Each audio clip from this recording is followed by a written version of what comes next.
Chapter 376. It had to be said that Luo Nan's mood was quite high right now.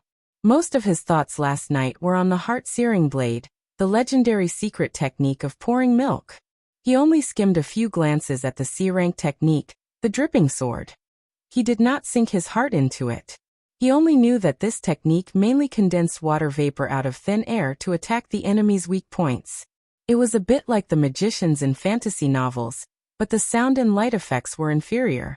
Right now Luo Nan wanted to go deep into contact with this technique. He first looked at the original recording on Annex 2 of Headquarters RT-8313 mission. Speaking up to this point, he actually wanted to look at Annex 3 yesterday, but he did not have the authority to read it. He could only look at the summary and the like. Only ability users at the architect rank or above could see the full picture. How infuriating! Luo Nan grinned as he waited for the network to buffer. The demonstration recording on the Annex used the reality level of video and audio storage specifications. Its volume was enormous. Even with the special network form of the hexa-ear, a period of time was needed for smooth playback. The volume specification corresponded with its value. After all, this was a teaching demonstration for all ability users in the world, and it was done by Her Majesty Empress Wu herself. According to the suggestion of the hexa-ear's AI assistant, Luo Nan chose the reality mode with the best results. This was the function of the simulator on the 4th level of the psychic wave network. Right now, Luo Nan had already solved the problem of interference power. He could use the related functions without any pressure. He closed his eyes. After the darkness naturally descended, gentle light slowly seeped in. The light gradually deepened and changed. In the end, it formed a scene of interweaving gray and dark red. There were also intersecting noises, wind pressure, the choking smell of the earth, and even the dry sensation of his skin entering at the same time. He was instantly brought to the vast and spacious wilderness. Luo Nan was already used to such simulation guidance. He just felt that the simulator of the psychic wave network was a bit more exquisite than the burner version of Frost River reality. Right now he was at the entry level of the 9 orifices and 6 roots technique. The stimulation of these nerve cells caused his internal organs, fascia, skin, and flesh to react instinctively. He needed to give himself another hint to make up for the disparity in perception between his mind and fleshly body. Luo Nan raised his head to look into the distance. Right now he was at the top of a hill. This was the highest point relative to the surrounding environment. The dark red earth beneath their feet was cracked layer by layer, extending endlessly towards the horizon. This was without a doubt the wilderness. In the next second, Luo Nan's attention was involuntarily drawn by the bright, sharp, and valiant slender figure in front of him. He suddenly realized who was the main character in this world. Her Majesty Martial Empress. For the time being, only the silhouette of Her Majesty Empress Wu could be seen. She was wearing a tailored hunting suit that was tight at the waist. It was dark red in color and paired with brown boots, which highlighted her long legs and matched her slender figure. What was more eye-catching was the lightweight electromagnetic rifle slung across her shoulder. The body of the rifle was cut off by a simple and low-profile ponytail, but it still reminded everyone that this was a dangerous wasteland. This outfit was similar to the color of the wasteland, and could also serve as camouflage. It looked more professional, but it also had a wonderful sense of fashion, forming a very wonderful balance. Well, any man would find similar reasons when facing a stunning beauty. To Her Majesty Empress Wu, that rifle was no different from a bag in a fashionable woman's hand. They were both plastic arts. Luo Nan's imagination ran wild as he tried to move about in reality. The enormous video and audio storage format of reality should have left enough space for interaction. But Her Majesty Empress Wu's image did not respond. Could it be that there were no relevant interaction resources stored? Just as Luo Nan's thoughts spun, Her Majesty Empress Wu suddenly turned around. Her gorgeous, bright, and beautiful face appeared without reservation.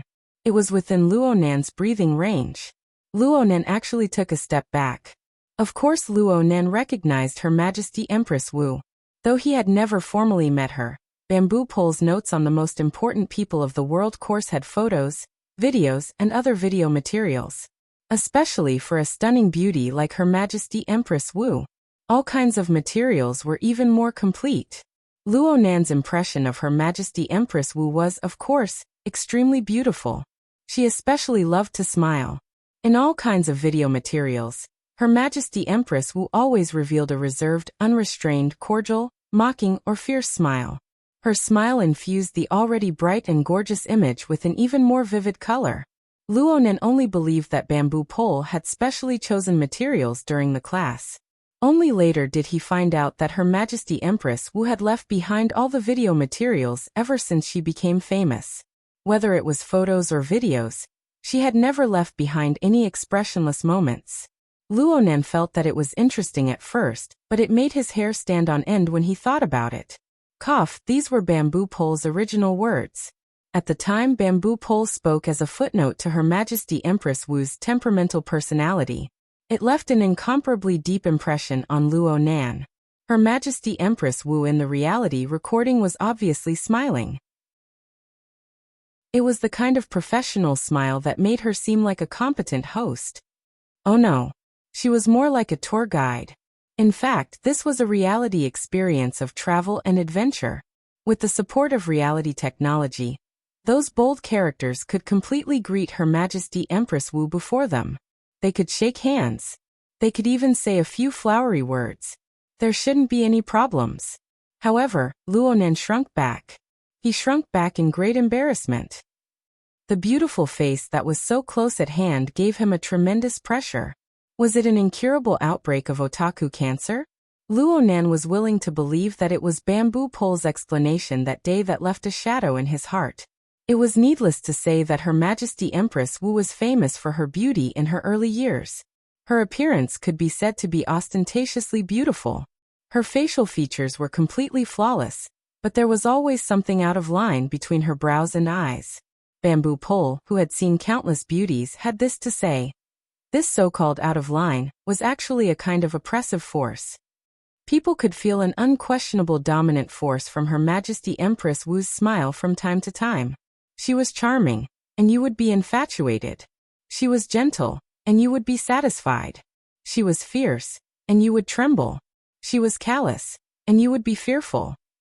Any high-level intelligent life form had a relatively clear self-awareness. Their thinking instinctively revolved around themselves. No one wanted to become someone else's prey. But Her Majesty Empress Wu's out-of-line beauty, supported by her boldness, transformed into a sharp weapon that pointed at the weakest part of the human heart. Perhaps Luo Nan was scaring himself. Right now Luo Nan had a trembling feeling of facing a sharp blade. He only relaxed a bit when he pulled some distance away. Such a reaction hurt Luo Nan's self-esteem. What the hell? If I'm like this when I see a virtual image, won't I immediately kneel when I see the real person? He slapped his cheeks. A wave of rebellious psychology, a common trait at his age, stirred restlessly. He really wanted to use his interactive function to do something, to retaliate. Chapter 377. Our target has arrived. Her Majesty Empress Wu's side profile had slightly parted bangs and a low, fluffy ponytail style. She embellished a full sense of elegance, but the impact was reduced a bit. Compared to her breathtaking appearance, Her Majesty Empress Wu's voice was a bit calmer. It was a bit deeper, and she spoke a bit slower. Her enunciation was especially clear, and her tone fluctuated vividly. Combined with her smile, it made one wonder if there was some hidden meaning behind her words. Luo Nan felt even more nervous. He heaved a sigh of relief and turned his head to look at the foot of the hill. An ugly hairless monster had just appeared. Its shoulder height was definitely more than 2 meters, its body was fat, and it had long fangs. It was shaking its layers of thick skin and flesh as it silently rushed up. It was less than 50 meters away from them. The scene suddenly tensed up. Her Majesty Empress Wu explained unhurriedly. This is a pleated wild boar. It's a low-level mutant commonly seen in the wilderness. It has practically no research value, but its skin is thick and its blood is long. Its impact force is extraordinary as well. When it's in a group, it's quite irritating. Her Majesty Empress Wu removed the portable electromagnetic rifle from her shoulder as she spoke. She didn't even take aim. She opened fire with one hand, confident and at ease. The metal bullet accurately struck the head of the pleated wild boar, the thinnest part of its skin. It embedded itself deeply, but soon the flesh squirmed and the bullet fell off. Blood flowed like a fountain, smearing its face. The pleated wild boar was a bit dizzy, but it shook its head. It still charged forward courageously, fully verifying the evaluation of its skin being thick and blood being long. Her Majesty Empress Wu's figure didn't move. She continued with a smile. Pure physical impact isn't that effective. The firearms of the military require a certain degree of concentrated fire in order to be effective. However, as ability users we can do this. The pleated wild boar's angry eye socket burst with blood just as her voice fell. This enormous mutant let out an extremely disproportionate shriek from its throat. Its body staggered, and it nearly slipped. Luonan looked at its left eye socket. A bloody hole had exploded there. It was badly mangled, and one eye was already blind. Luonan was baffled. What just happened? He didn't see Her Majesty Empress Wu make any unnecessary movements. The wild boar, which had lost one eye, became extremely manic. Even if there was a problem with the correct location, the speed of the galloping was even faster. It was at this time that an excellent video clip appeared next to Luonan in the form of an AR. It replayed the moment just now in slow motion, helping a rookie like Luonan to reconstruct the process. Her Majesty Empress Wu gave a synchronized explanation. The virtual screen clearly showed that when the pleated skin wild boar charged, translucent water droplets condensed in midair and pierced through the pupils, causing the fragile eyeballs to explode, but that was all. Her Majesty Empress Wu also said, "I just unleashed a dripping sword, but the effect wasn't too good. The reason why I'm doing this is to show everyone one thing. In practical applications, you shouldn't overestimate its lethality. After all, this is only an awakened level technique. If you don't use it properly, it will make the situation worse." It sounded very reasonable, but was it really not because of a mistake? Luonan had yet to walk out from the shadow of losing face. He couldn't help harboring a subtle thought and made malicious guesses. But in the next second, the other eyeball of the pleated wild boar, which was still 20 meters away, exploded. The situation seemed to be similar to last time. The pleated wild boar roared once more, but its roar was cut off halfway. Its thick and sturdy body lost its balance. It simply fell to the ground and slid forward. It lost all kinetic energy when it was around 5 meters away from Her Majesty Empress Wu. All that was left was the instinctive twitching of its limbs. Luonan gaped. This time he really didn't understand where the problem lay. At this time, Her Majesty Empress Wu took 2 steps forward. She was like a field researcher. She knelt on one knee next to the pleated wild boar, allowing the dry red earth to stick to her hunting clothes. Then, her slender fingers swiped through the air, and the head of the pleated wild boar that was as hard as iron was cut apart. It was only this inhuman action that made people remember her identity as an extraordinary. Oh, she wasn't one 3 years ago. Luonan didn't know how many times he had been stumped by this train of thought. The dissection scene was very bloody, but it helped to restore the truth. It was as if Luonan was at the scene. He took 2 steps forward, and saw that the brain of the pleated wild boar had completely turned into a paste. Forget a wild boar, even a giant elephant would be cleanly wiped out by this kind of damage. But why was the effect so different between the 2 times? Could it be that she was cheating? Luonan sank into malicious conjectures, finding it hard to extricate himself. On the other side, Her Majesty Empress Wu had already given the answer. In terms of destructive power, this is the effect of the water droplet impact, which is enhanced by both sharpening and exploding. And in order to control it to penetrate the eye and enter the brain, there is also the enhancement of guidance. Her Majesty Empress Wu smiled as she explained the key points of this attack technique. As mentioned before, the dripping sword was called a sword, but it was actually an attack technique that interfered with the material plane of the mind. The principle was to use soul strength to form a special circuit, to fully do work, to absorb the water molecules in the atmosphere, to achieve a series of blessings such as sharpening, exploding, amplification, acceleration, guidance, and so on. It was a technique that killed the enemy in an instant. The core circuit structure of the dripping sword technique was known as the condensation ring. Only through this structure could water molecules be rapidly gathered.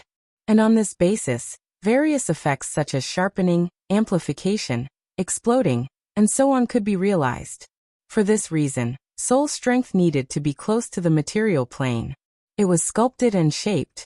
It didn't matter if it was rough, and it didn't matter if it couldn't be maintained for a long time. The key point was the suddenness and explosive power of the instantaneous shape. It's not easy to absorb water from thin air, and it will delay the battle. Therefore, the most ideal way to use it is through the enemy's eyes, mouth, and other places that are more moist.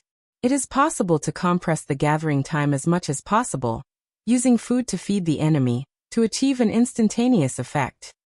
Her Majesty Empress Wu's attitude was candid. She didn't hide the shortcomings of this technique when it was used in actual combat. I'll repeat once more. Pure beads of water have no lethality.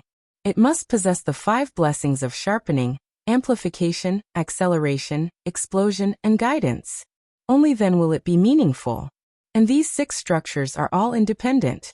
Aside from the condensation ring being the core step, the other effects will need to be increased or decreased according to specific circumstances.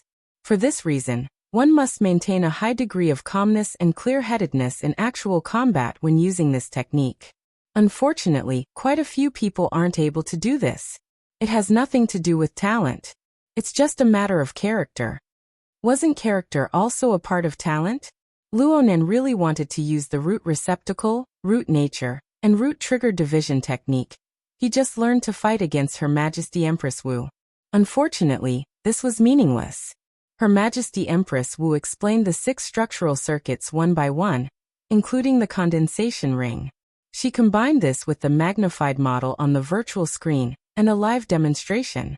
She explained the profound in simple terms and was very clear and easy to understand. The clarity of the reality level combined with the powerful playback function of the hexa-ear created an astonishing effect. Aside from theory, Her Majesty Empress Wu condensed the structural circuits in a casual manner. Even if she deliberately made them visible for the sake of demonstration, the fluctuations and changes of soul strength could still be sensed by others. This was not easy at all. No wonder the volume of the video file was enormous. How many resources would be consumed to reproduce such details? And there was certainly the specialized technology of the inner world inside. Her Majesty Empress Wu, who was in the reality realm, took the opportunity to sell her personal goods. The current application techniques of the mental side are the art of structure. Ability users fully utilize the plasticity of soul strength to form functional structures with interference power. Then they can influence and control more effective material components to realize the extraordinary effect of the mind-distorting reality. Luonan nodded over and over as he listened. He thought of the wraith sign. The human-faced arachnid's offensive methods were often realized through complex and special structures. It was just that this fellow had no material foundation at all. It could only create shadows on the mental plane. There was also the configuration that Jack spoke of. It was the operational structure of energy and information. It manifested itself extremely clearly on the body of a burner. Her Majesty Empress Wu even mentioned the high-end application standards of the dripping sword on the topic of the art of structure. According to her, it was not difficult to make the water droplet explode. What was difficult was to condense it into a pellet, to be as sharp as a blade, to strike a vital point without injuring oneself. However, the sculpting and shaping of the condensation ring needed to be extremely precise in order to realize this point. The structure was stable, and it consumed too much mental energy. It was not economical enough, so there was no need to criticize her for seeking perfection. The consumption was too great. It was not economical enough. Luonan was very sensitive to consumption right now. His ears immediately perked up. Could it be that this small water droplet, which appeared and exploded in an instant, could consume a large amount of soul strength? His interest rose by several levels in an instant. Unfortunately, Her Majesty Empress Wu did not demonstrate this so-called high-end technique. This caused Luonan's malicious conjecture to erupt once more. Could it be that you couldn't do it back then? The video ended, but Luonan was still unsatisfied. He had yet to look at the lecture notes that Papercut sent over. Just by starting with Her Majesty Empress Wu's explanation, Luo Nen already had his own understanding. Control, precision, and improvisation were the core of the dripping sword technique, but the most basic thing was still precision. The basic requirement was to sculpt the relevant structure on the millimeter scale. A rough mold would be ineffective. Precision was the best. Luo Nan was a precision-oriented, mentally enhanced user. His mental senses were first-rate acuity, and he had a basic understanding of configurations. He had an enormous advantage in this aspect. Papercut was right. This technique seemed to have been specially prepared for him. Oh, that's right. He could also be considered an artist. Structural art, in a certain sense, could also be considered a plastic art. Luo Nen temporarily tossed his desire for the heart incineration blade beyond the highest heavens. He couldn't help but want to put this C-rank technique into practice. Plus, he was ambitious. He wanted to come from a higher place. He disdained that kind of short-term, unstable structure. If he was going to use it, he would use the most sophisticated kind. Luo Nen immediately followed Her Majesty Empress Wu's suggestion. He turned on the air humidifier in the room, increasing the moisture content in the air. He followed Papercut's explanation step by step, attempting to sculpt the structure with his sole strength. On one hand, Luo Nen was ambitious. On the other hand, he had a cautious temperament. He didn't want to eat a fatty in one bite. He wanted to completely grasp the relatively complex overall structure of the dripping sword. Instead, he temporarily ignored the 5 types of amplification structures. He stared at the condensation ring with all his attention. This structural circuit was the beginning and foundation of the mental interfering with the material plane. If he didn't thoroughly understand it, he wouldn't be able to talk about the rest. From the magnified microscopic model, the structure of the condensation ring was more like a smooth donut. The center was empty, and the overall rules weren't complicated. But many people would simply kneel if they wanted to accurately depict the three-dimensional curved structure of the inner and outer rings with sole strength. This was the difficulty that Her Majesty Empress Wu emphasized. However, Luo Nen only failed twice in the gradually damp bedroom air. He was able to make the relevant structure appear in the void. The diameter of this condensation ring was only 0.02 millimeters. Just this one move was enough to crush the vast majority of awakened. Of course, the sculpting effort was a bit more in the beginning.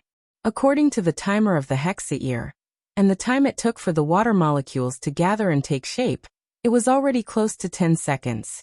As for the structure of the condensation ring itself, it was hard to avoid roughness. The time it took for the water droplet to take shape after forming was pitifully low compared to the time it took to gather. It was only 0.4 seconds. It was completely meaningless in combat. But what was that phrase again? Practice makes perfect. Compared to the energy and information operating structure of the human-faced arachnid, doing this kind of work, aside from being smaller in size, was the same as drawing a more complex circle. If one didn't care about the precision and details, then it really wasn't a big deal. Luo Nen was a bit dissatisfied with this. Who said that the consumption was great? But this was indeed convenient for large amounts of practice.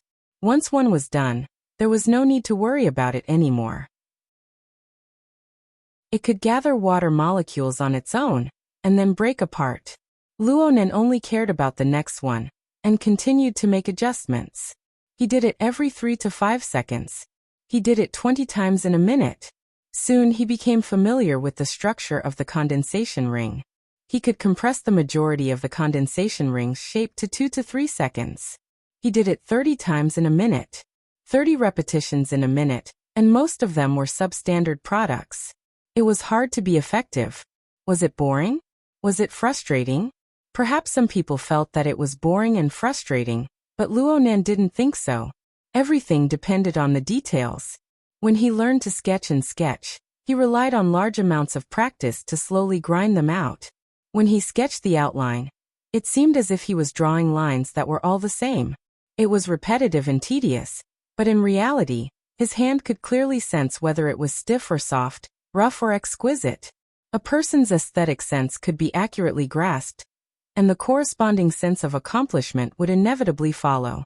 Yes, Only when one's thinking was exquisite could one touch upon a more subtle level. One could capture a little change, a little progress, and the sense of accomplishment. It was as Her Majesty Empress Wu had said. The dripping sword technique was a kind of structural art. A slight transformation was a kind of plastic art. Luo Nan's perception and aesthetic sense could be judged. Therefore, Luo Nan could borrow his previous successful experience to know what sort of standard he needed to reach. He was mentally prepared for the dry and tedious practice in the early stages. The distance wasn't too far. His progress could be seen. Why not complete it in a spurt of energy? Luo Nan really did treat it as a painting. He followed the routine from back in the day. After a short period of brainless practice, he no longer casually used his thoughts to shape. Instead, he used his brain. He compared it with Her Majesty Empress Wu's example, carefully imitating and correcting it.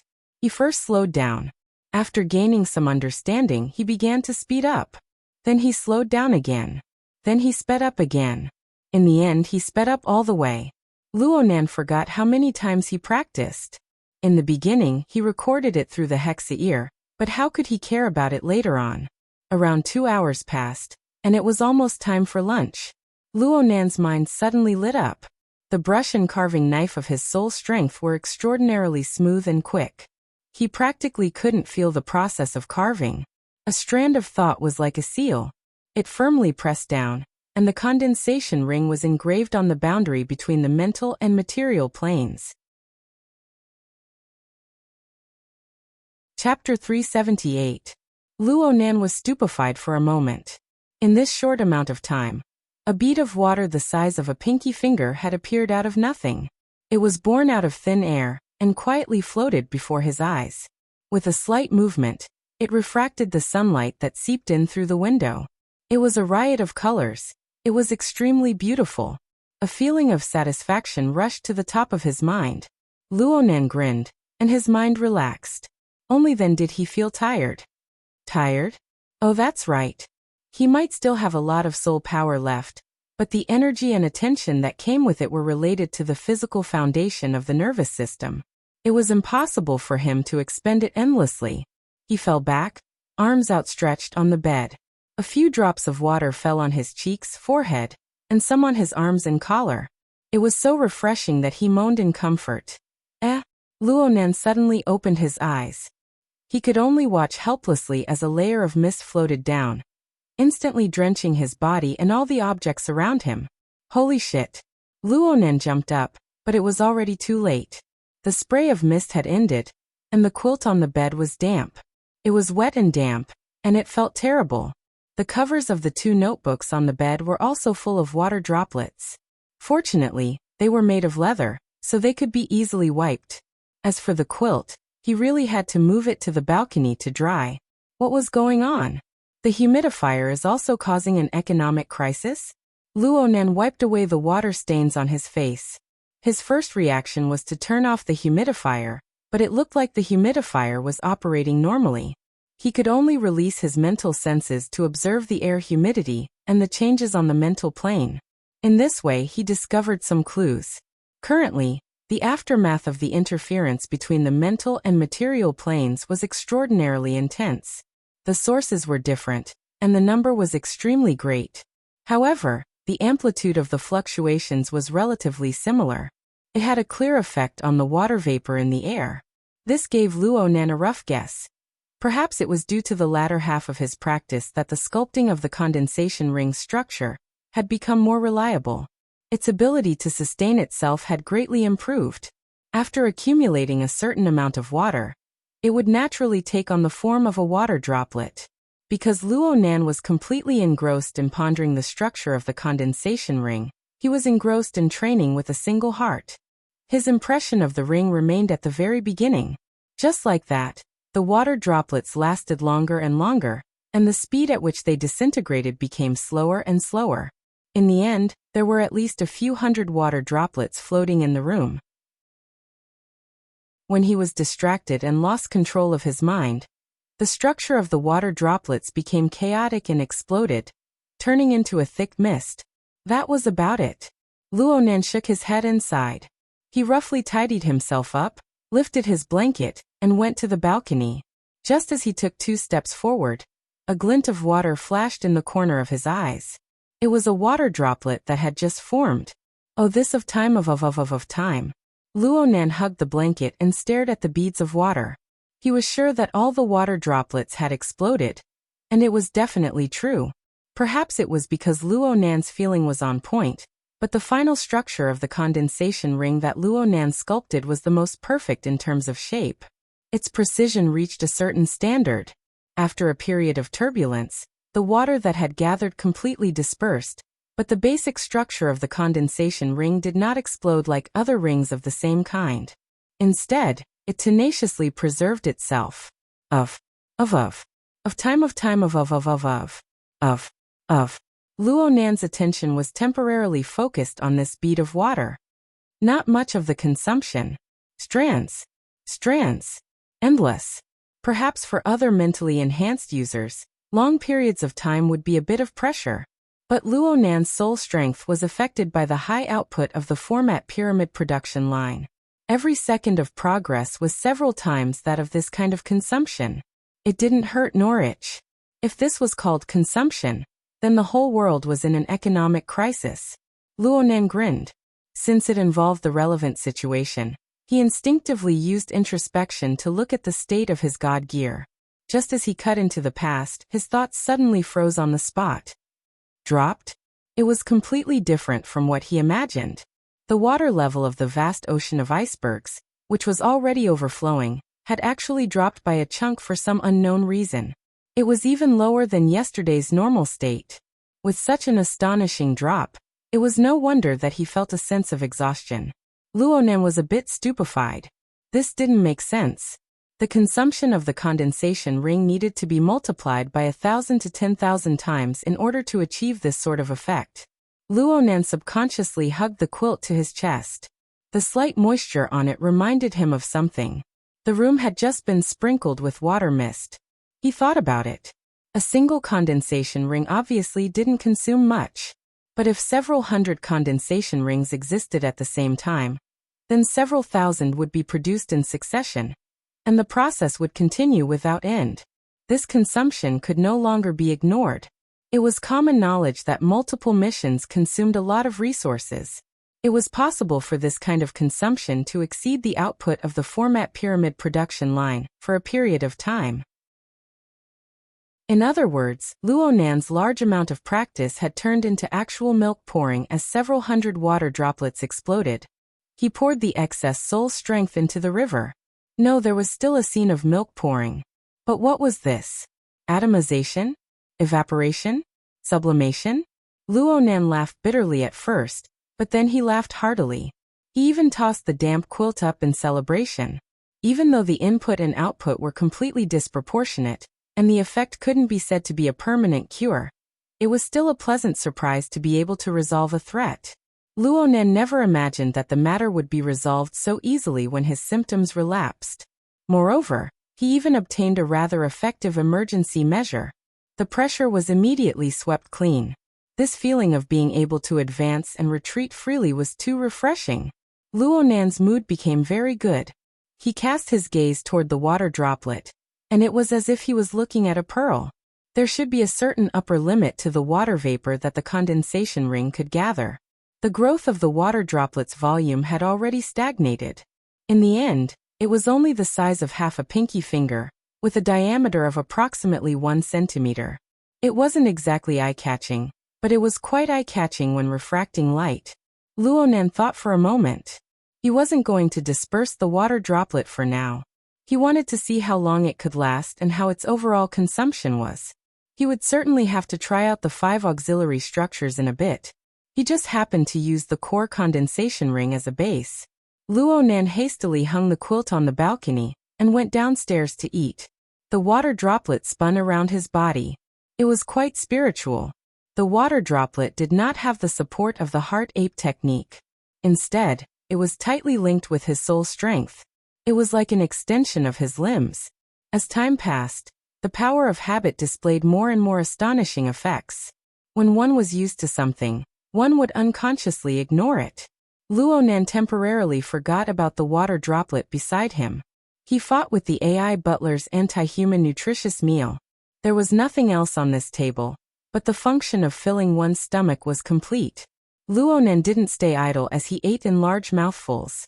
He originally wanted to flip through the handouts and notes that Papercut had sent over, but after some thought, he continued to flip through the mission posting page. There was nothing else on Her Majesty Empress Wu's posting interface. However, the discussion area below, the traditional message page, had 20 messages that filled a page. Right now, there were a terrifying number of over 18,000 pages. There were only a few awakened in the entire world. Luonan remembered Zhang Yingying saying that there were less than 70,000 registered awakened in the entire world. This meant that every awakened had posted at least 5 times in the discussion area.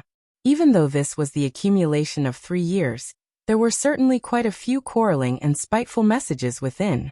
But from the perspective of the inner world, this was truly a national event.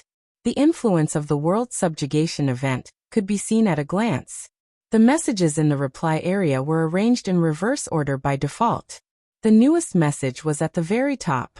It was from 10 minutes ago, and the content was a daily meal. Luonan traced back an hour.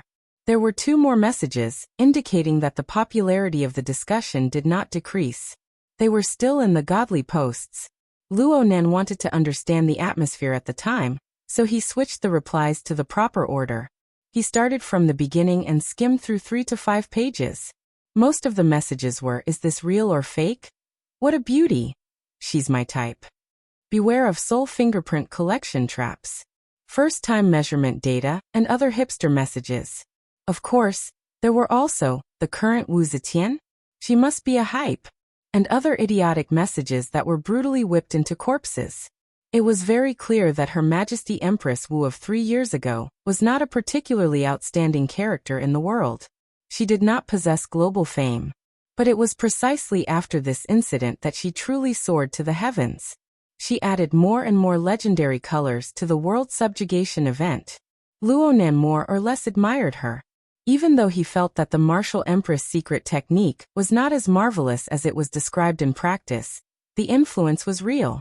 And Her Majesty Empress Wu was capable of shouldering this responsibility. Luonan skimmed through a few pages, wanting to change his method. Just thinking about the 360,000 pages was enough to make him collapse. If he really were to read page by page, he would not be able to do anything for the next 10 days to half a month. He used the Hexaear's intelligent filtering function to eliminate the boring messages. He only looked at the essential replies. Just like this, there were still over 200 pages left. Many of them were tests of the dripping sword. Some were single columns of data. Some were experimental demonstrations. There were also extremely cruel combat scenes. These were the responses of several tens of thousands of ability users from all over the world toward this technique. However, these dry goods weren't the most popular of the essential posts. It was the era of national entertainment. There were always some funny and amusing messages that grabbed the most eyeballs. Luonan saw a string of hilarious scenes of practicing and using the dripping sword. There were all sorts of absurd incidents and all sorts of amusing suicides. The high difficulty of using the dripping sword fueled the vitality of these videos. Luonan saw a certain eccentric person use his own mouth to quickly condense water droplets. The result was a tragic explosion. Luonan could not refrain from giggling foolishly on the dining table. He watched a string of videos and nearly missed his afternoon class. When he returned to his bedroom to do his afternoon class, he shot a glance at the balcony. He saw the slightly swaying quilt over there. His mind suddenly stirred and he walked straight over. Today's weather was cloudy. Sunlight came and went. The effect of drying the quilt was quite average.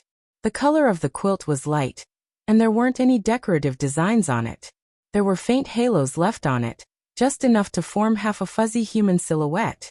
Luonan used the Hexaear's visual camera function to take a picture of the quilt.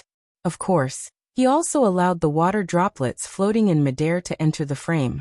He created the title, "A Morning of Practice in Exchange for Rain." He then posted it to the comments section. This was sharing, right? Luonan himself was unclear about the subtle thoughts of a youth. But his mind was still clear. He used anonymous mode. He only showed the location of his registration, which was the Xia City branch. Of course, he also showed the time of his registration. One look in Luonan could tell that he was a noob. This newest message soon appeared at the very top of the page. Luonan refreshed it twice, but there was no response for the time being. He was happy and went to do his afternoon class. It was already past 1 o'clock in the afternoon by the time he combed through the vital energy of the liver, heart, and spleen. Luonan was used to single-mindedly concentrating on cultivation. His mind was filled with similar elements. He had nearly forgotten about small matters like uploading photos. He shifted his attention to the water droplet that still existed. Through his mental senses, he knew that the condensation ring at its core was still stable. Perhaps as long as the supply of his soul strength didn't stop, this thing could continue to exist. The condensation ring was undoubtedly a very good carrier. Luonan attempted to use it to further grasp the 5 auxiliary structures of sharpening, amplification, acceleration, and so on. He was just about to replay the reality recording to learn the relevant knowledge, when he suddenly recalled an essential reply he had seen during lunch. The starting point of the respondent was that he was dissatisfied with his firing speed in combat. He suspected that Her Majesty Empress Wu was cheating. The respondent started from the beginning of the video, analyzing the authenticity of the reality recording frame by frame. Though he had serious doubts about the authenticity of the recording, the angle was more practical. He used various analysis techniques. He even captured and analyzed the soul strength fluctuations produced by Her Majesty Empress Wu in combat twice. The data was extremely detailed. This would be an excellent starting point if he wanted to replay it. This reply was very long. It was enough to start a series of posts. In fact, this was a link to a hot forum post. The number of replies it drew in was quite large. These replies were distributed in various hot spots in the thread. If the reader was interested, they could see a long string of replies with a light touch of telepathy. Of course, they could also choose to use bullet screen mode, but that was too messy. Luonan didn't like it. Anyone who read the thread would inevitably be affected by the hot spots. Luonan paid more attention to the ones with a large number of replies. He originally wanted to lock onto the latter half of the lecture, but he stopped midway. He saw a hot spot with over 10,000 replies. What attracted his attention was a scene that left a deep impression on him. It was the moment when Her Majesty Empress Wu suddenly turned her back to the viewer, not long after the video started. The poster complained, "I actually took a step back when I saw a beauty. This isn't logical. That's why I became suspicious." The replies instantly went off the mark. I'm relieved to see the poster take a step back. I really regret it at the time. Step back +1. Regret +1. Step back +1. Regret +10086. Am I the only one to throw myself at her? Raise your hand if you throw yourself at her. Does throwing yourself at her count? You don't even give me a second glance, do you? The poster has already analyzed it below. Everyone is retreating here. The video has a fixed program buried in it. It's to keep you bunch of perverts at a distance. So it was like this. Luonan came to a sudden realization when he saw this. So he wasn't the only one who suffered and lost face. This was the common experience of all the participants. The irresistible elements within made up for the young man's wounded heart. But then Luonan was confused. The pressure that pierced the weak points of his heart, and the fear he felt were also the effects of the program. Chapter 379. Emotional memories were often particularly deep, but they were often distorted. From Luonan's impression, he had taken a step back. It was a true reaction of his mind. But the analysis of this quintessential post was reasonable and convincing. This created a contradiction. Should I believe the data, or should I believe my feelings? Luonan believed the former for now, but he still harbored some doubts. He continued to read, hoping to find a more decisive and convincing reason. The group of braggers was exposed when they replied to this point. They had a tendency to turn back to the main topic with great difficulty, but not long after, the following comments veered off the mark.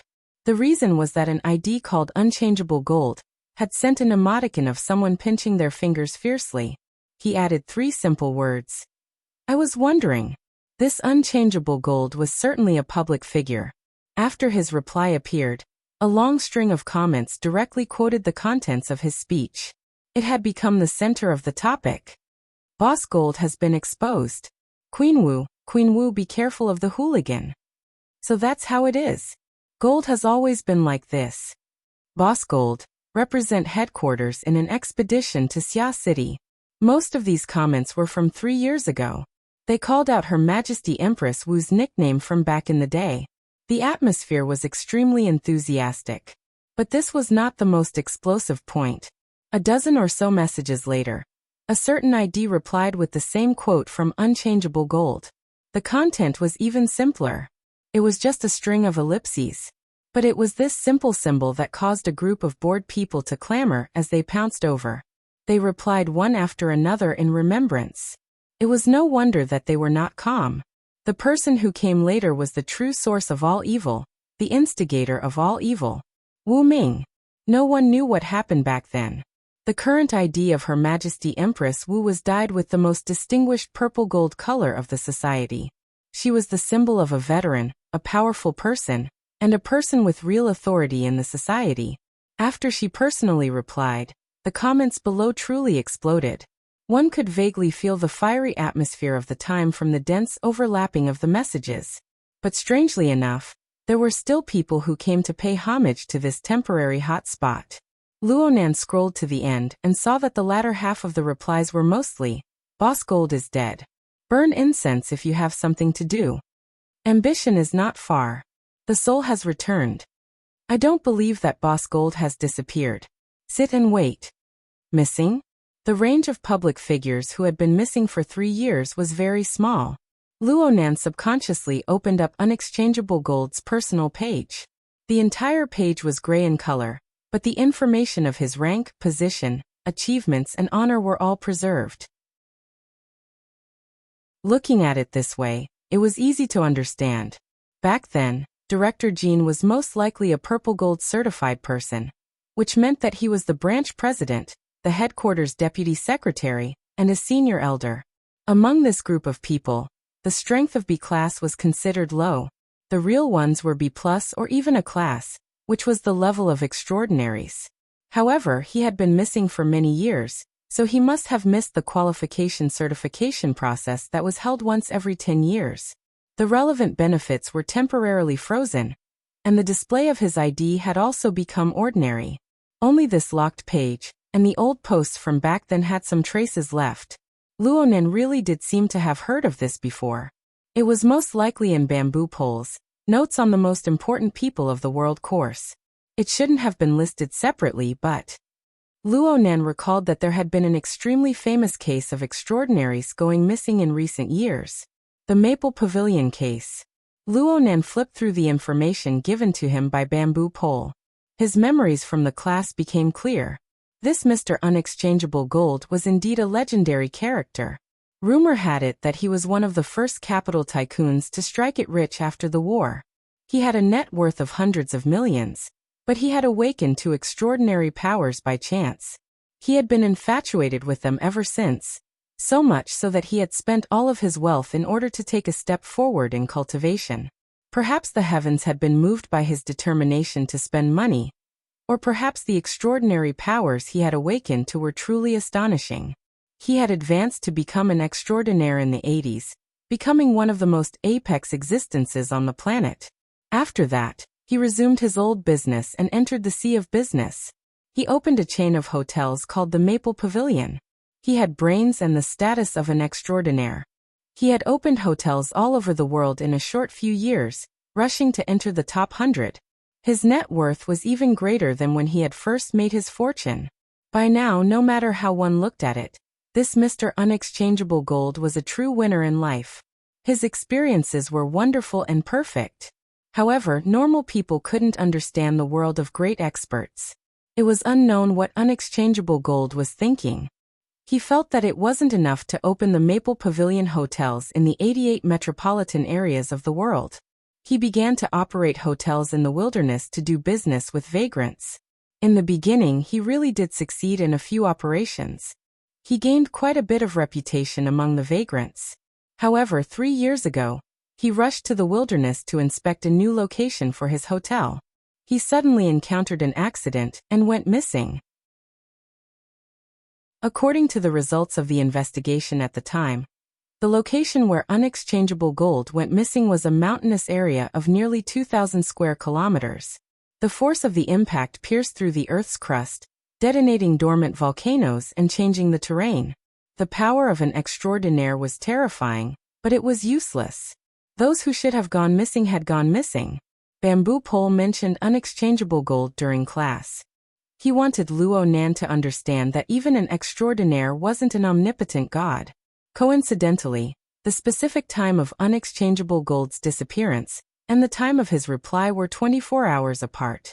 These were the last traces of him in public before he left the metropolitan area and entered the wilderness. In a certain sense, these words could be considered his last words. Luo Nan finally understood the reason for the abnormal number of replies to a boring topic. In the end, it was because of this. There was clearly a closing song of a tortuous legend hidden within. Sigh. Luo Nan was no exception. He sighed and closed the analysis thread with dull interest. He didn't want to look at it for the time being. If a young man with the highest goal in life was to become an extraordinaire, he would be depressed for an entire day and night upon encountering such a thing. Luckily, Luo Nan's goal was a bit distant from this field. He adjusted himself a bit and stopped looking at the thread. There were other things he could refer to. Luo Nan hadn't looked at the handouts and notes that Papercut had sent him. He planned to spend half the afternoon to understand them. He never expected to discover that this handout actually revolved around the recording of reality after flipping it open. It was tightly integrated. There was nothing to say. Luo Nan could only activate reality and link to reading mode at the same time. He began to work hard. Of course, the handout only brushed over the first few interludes. It mainly started from the moment he discovered the pleated wild boar and entered combat mode. Sure enough, it was just as Papercut said. Her Majesty Empress Wu's personal explanation of the handout was much more detailed. It was also much more profound than the elite replies seen online. In the morning, Luo Nan used a mere 2 hours to train the condensation ring to a certain level. Because of this, he had some doubts about the technical difficulty and actual combat power of the entire dripping sword. But when Luo Nan saw the handouts personally produced by Her Majesty Empress Wu, he had to reflect on his own shallow understanding. Not only did Her Majesty Empress Wu give a thorough analysis of the condensation ring and the 5 auxiliary structures, she also mentioned many of the thoughts she had when making the video. She also added many application techniques, touching upon all kinds of combat environments, unexpected situations, variations of techniques, and so on. From what Luo Nan could sense, Her Majesty Empress Wu used the condensation ring as a foundation. She could add or subtract auxiliary structures at will. She could even add or subtract the condensation ring itself. Her Majesty Empress Wu revolved around the 2 vitals of the enemy, the eyes and the mouth. She could transform into a dozen major categories and hundreds and thousands of killing techniques. Luo Nan didn't quite understand the other categories, but there was a part that involved the nervous system. Just a few words were enough to make his forehead sweat. A small water droplet, through various ways of stimulating the nerves, could achieve 7 or 8 effects such as death, hallucination, paralysis, torture, and so on. Every move was highly maneuverable, as long as one's control ability was up to standard. Such endless transformations, it was simply inconceivable. It was a pity. It was a pity that Papercut had no talent in this area and wasn't very interested. The notes he recorded were a bit superficial. It wasn't very satisfying to look at them. Luo Nan hated himself for feeling guilty last night. He just wanted to dodge He Yuan's warning. Not only did he not get the heart-searing blade video archive, he even skipped over the dripping sword. He read the handouts and notes from beginning to end, but he was not satisfied and wanted to read them again. He didn't expect to find another video at the end of the notes. It wasn't long, only 2 or 3 minutes. It was President Ouyang's concluding speech. Papercut had recorded it on the spur of the moment. At that time, there were more than 100 people sitting in the circular conference room. They were the backbone of the branch. Luonan looked around and found a few familiar faces. In the center of the conference room stood Ouyangchen, and Her Majesty the Martial Empress. Slightly to the side, Old Man Yu sat in a wheelchair, occupying a corner. The three heavyweights of Xia City appeared in unison. The standard of this intermediate training class was already top-notch. This made Luonan look forward to next year's spring training class even more. Generally speaking, the host's speech, the concluding speech, and the like should be relatively empty. They were heavy on flattery and had no substantive content. At first glance, Ouyangchen's path was also like this. However, his evaluation method and focus were quite to Luonan's liking. This was what President Ouyang had said. 50 years have been spent on contemporary research on supernatural powers, from nothing to the current classification. In this period of time, the number of applied techniques alone has exceeded 70,000. Mud and sand have fallen, and fish and dragons are mixed together. I recognize the vast majority of these techniques, but I don't believe that they have any practical value that can be passed down for a long time. These applied techniques are either simple and crude, some are tedious and complex, some are profound and abstruse. There are few exceptions. In the future, we will probably only see them in museums. Through them, we can feel this era of barbaric growth. But a year ago, I saw the dripping sword released by Lady Wu. Its usage requirements aren't high, and its consumption isn't great. The vast majority of awakened on the mental side can use it. However, it isn't a simple matter to use it well, to use it fully, and to use it to a high standard. After today's lesson, I am even more convinced that this simple technique can completely squeeze out the potential of an awakened. It can exhaust the imagination of an architect. Even if one reaches the level of an extraordinary, one can still unearth valuable topics from this technique. The conference room in the video was in a bit of an uproar. Clearly, the participants were somewhat unable to accept President Ouyang's high evaluation. Ouyangchen then gave his explanation. It looks like the dripping sword doesn't touch upon anything essential, but by relying on the 6 simple structures of the mental interfering with the material plane, it has realized far too many changes. It is like the basic material elements can form the entire world. We should also take note of the condensation ring at its most core position. It has an inconceivable possibility. On the microscopic plane, it achieves the highly efficient collection of water molecules through an extremely concise structure. It can completely replace the microscopic ability of extraordinaries. Why is it like this? I have yet to come to a conclusion, but this technique of going from simple to complex, from complex to simple, and switching between simple and complex at will is extremely mature, complete, and high level. So much so that I believe that this is the result of 100 years in advance. As far as the present stage is concerned, there is no way to increase or decrease it. There is nothing to nitpick about. As a user, I can know how it is, but I don't know why it is. But as a researcher, I must bow and pay my respects to this genius and exquisite design. Then President Ouyang really did turn around. He bowed his back toward the faintly smiling Her Majesty Empress Wu. The video ended here. Truly kick-ass. Luonan gave this crude praise to both Her Majesty Empress Wu and to President Ouyang. Using an imprecise expression, a water molecule had a diameter of approximately 0.4 nanometers. Even though Luonan's soul strength had advanced by leaps and bounds, his precision was barely able to touch the micron level. There was still quite a bit of distance from the nanometer scale. Under normal circumstances, Luonan did not know how long it would take for him to effectively collect water molecules by relying solely on his soul strength. But now a tiny basic structure had accomplished this. Luonan was unable to figure out the mysteries within with his current level of knowledge, no matter how hard he tried. The puzzlement was hard to resolve, but it was also full of admiration. So much so that Luonan had a thought. It seemed that bowing to this legendary lady was not unacceptable. Another afternoon passed after Luonan finished reading the handouts and notes. The condensation ring gathered a small bead of water by Luonan's side. It was the size of a fingertip. This was already the limit of its volume. According to Her Majesty Empress Wu, Luo Nan's usage belonged to the thankless type.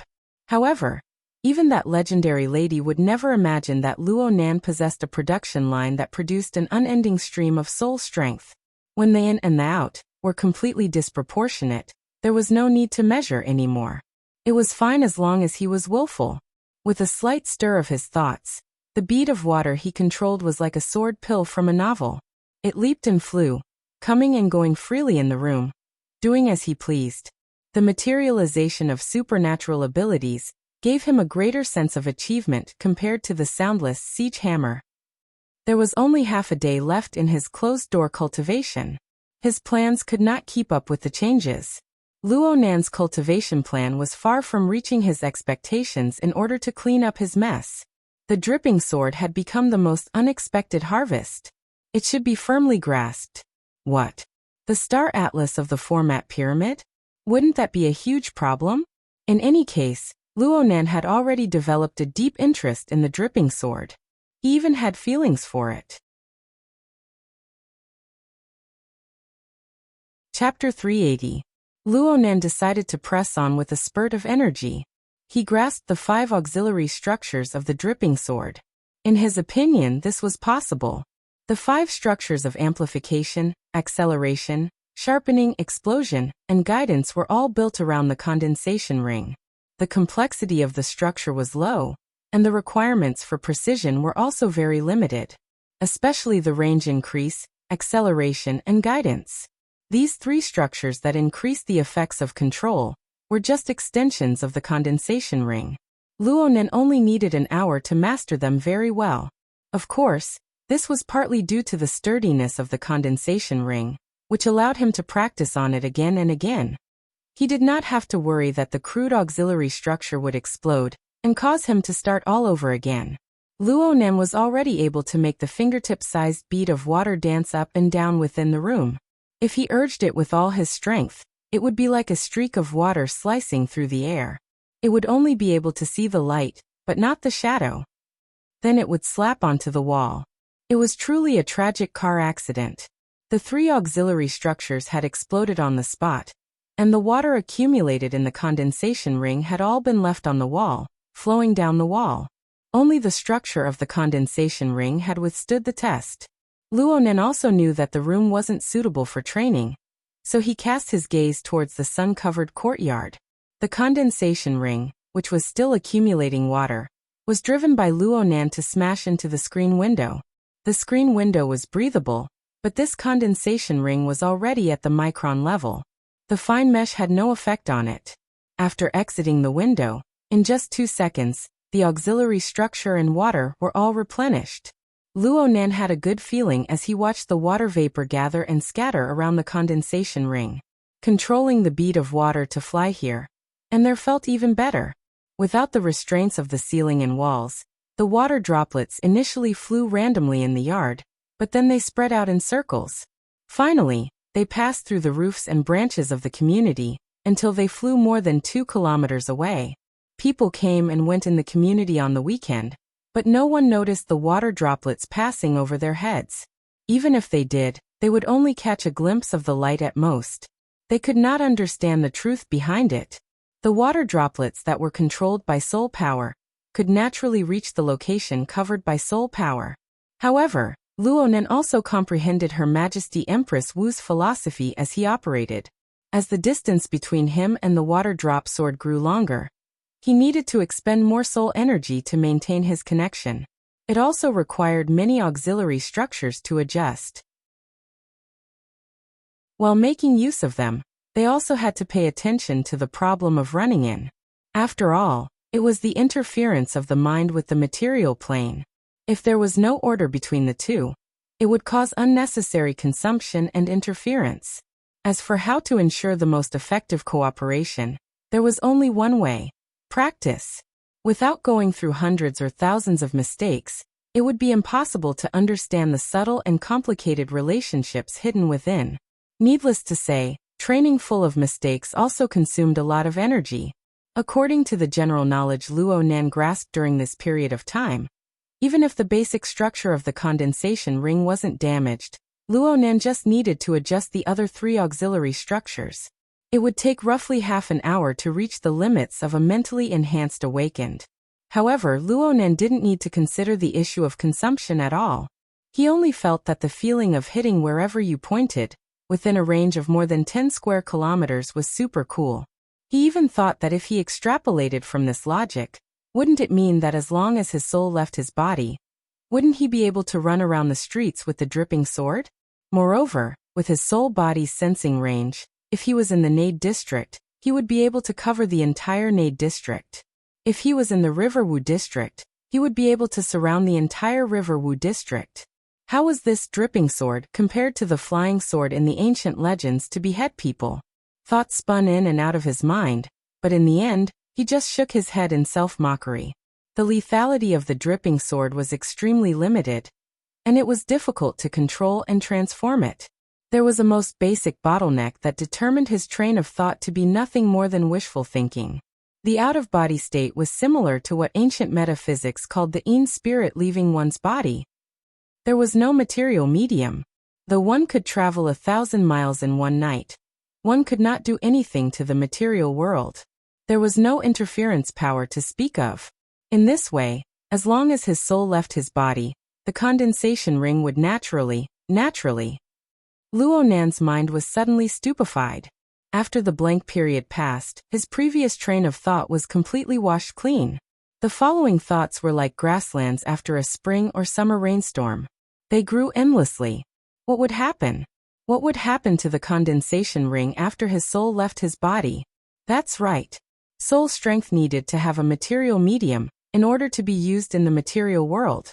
If he first left his body and then made the condensation ring, his interference power would not reach a certain level. He would never be able to carve it into shape. But now he had already made the condensation ring in advance.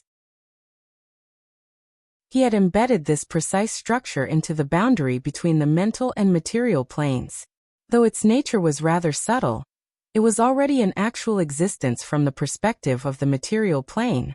It was tantamount to him having made a machine. This machine could automatically gather raw materials, water molecules, and carry out production. All that was left for him to do was to fill it with fuel, soul strength. In this way, when his soul left his body, the condensation ring would be the medium. It would be the medium. It would be the medium. It would be the carrier. It would be possible to realize interference. Wasn't that right? Luonan lay down on his bed, cutting off all his thoughts. It was better to directly test things out than to think about it. Even if he failed, he would only lose a fine-level condensation ring. At this stage, he would just lose a piece of blue equipment. As he mentally prepared himself, he decisively went into an out-of-body state. In the next second, he pulled his soul out of his body and floated out the window. He floated side by side with the 1 centimeter diameter water bead under the warm afternoon sun. There was quite a bit of time between now and noon, but the slanted rays of sunlight and the dense yang energy in the air still transformed into formless astral winds. They blew endlessly against his soul body, and the consumption of soul strength suddenly rose by a large amount. There were very few B-rank powers who could go into an out-of-body state. Very few of them would brazenly go astray in the day and compete with nature in the first 2 or 3 years after they reached this realm. Student Luonan relied on the format pyramid production line to produce soul strength in an unending stream. He had abundant stamina and was able to do this willful method. Luonan still didn't consider the problem of consumption. Right now he only paid attention to the condensation ring. The water bead had yet to collapse on the purely material plane, and there was no obvious wear and tear. As for the condensation ring at its core, it was extremely stable. It steadily consumed soul strength. Everything was calm and tranquil. It was natural. This feeling was like being engraved in a lens. It was preserved in a negative, the moment of a swift paddling through the water. Though the watermark was shallow, it was nearly permanently engraved. The infusion of Luonan's soul strength gave this simple remnant image a new layer of color. Through a different form, it obtained a life force. Perhaps there was a problem with the analogy he chose. Right now, Luonan's heart was filled with a swift, causing a nearly delusional realization to appear in him.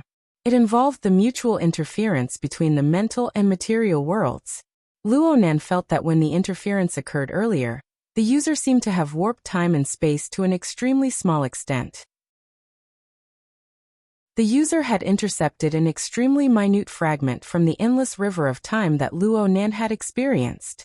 Then, the user had used soul strength to endow it with new meaning. Damn it! This topic was too deep. If Luonan thought a bit deeper, his brain capacity would explode. Plus, his train of thought had clearly gone astray, so he decisively gave up. In any case, the facts before his eyes verified Luonan's initial thoughts. There was no problem at all with continuing to control the condensation ring after his soul left his body. The two naturally intersected. There was a continuation of a timeline and a cause and effect relationship. Who created who? Who attached to who? It formed a very interesting circle. Luonan had a faint conjecture. Perhaps other mentally enhanced ability users wanted to use their soul bodies to interfere with the material world. They should have done so through similar methods. That was to first create a stable tool that could be attached to. It could be a condensation ring, a hot air balloon, or a glider. As long as there was a small object that could intervene between the mental and material planes, then it would be like what was said in philosophy classes. Humans create and use tools. They are different from all other animals. Then they change the world. Of course, not just any condensation ring could achieve this function. The condensation ring Luonan created was a piece of blue equipment. Yes, it was possible that it was a piece of purple equipment. This condensation ring had certainly crossed a certain threshold in terms of precision. It had met some strict standards. Only then was it able to maintain stability for a long period of time in the boundary zone between the mental and material planes. Only in this way could it become a tool, a machine, and not a mere delusion. Luonan's soul soared into the air. His soul strength continued to act on the condensation ring, forming an unquestionable interference force. The water bead's bearing capacity was quite weak. Luonan tried to add a bit of force, and the bead collapsed into mist. However, the condensation ring's structure remained stable, and it continued to gather water. Luonan certainly needed to make adjustments if he wanted to go a step further. Luonan pondered over the technique within, but his brain was a bit too excited right now. His train of thought was erratic and hard to control. He had just had some inspiration for micromanipulation when a string of seemingly splendid thoughts suddenly burst forth in his mind. Yet he could not find the reason for them, stirring them into a pot of porridge. All right, this was just a reminder. He should not forget himself from excitement. Perhaps he had overlooked something. He could think deeper.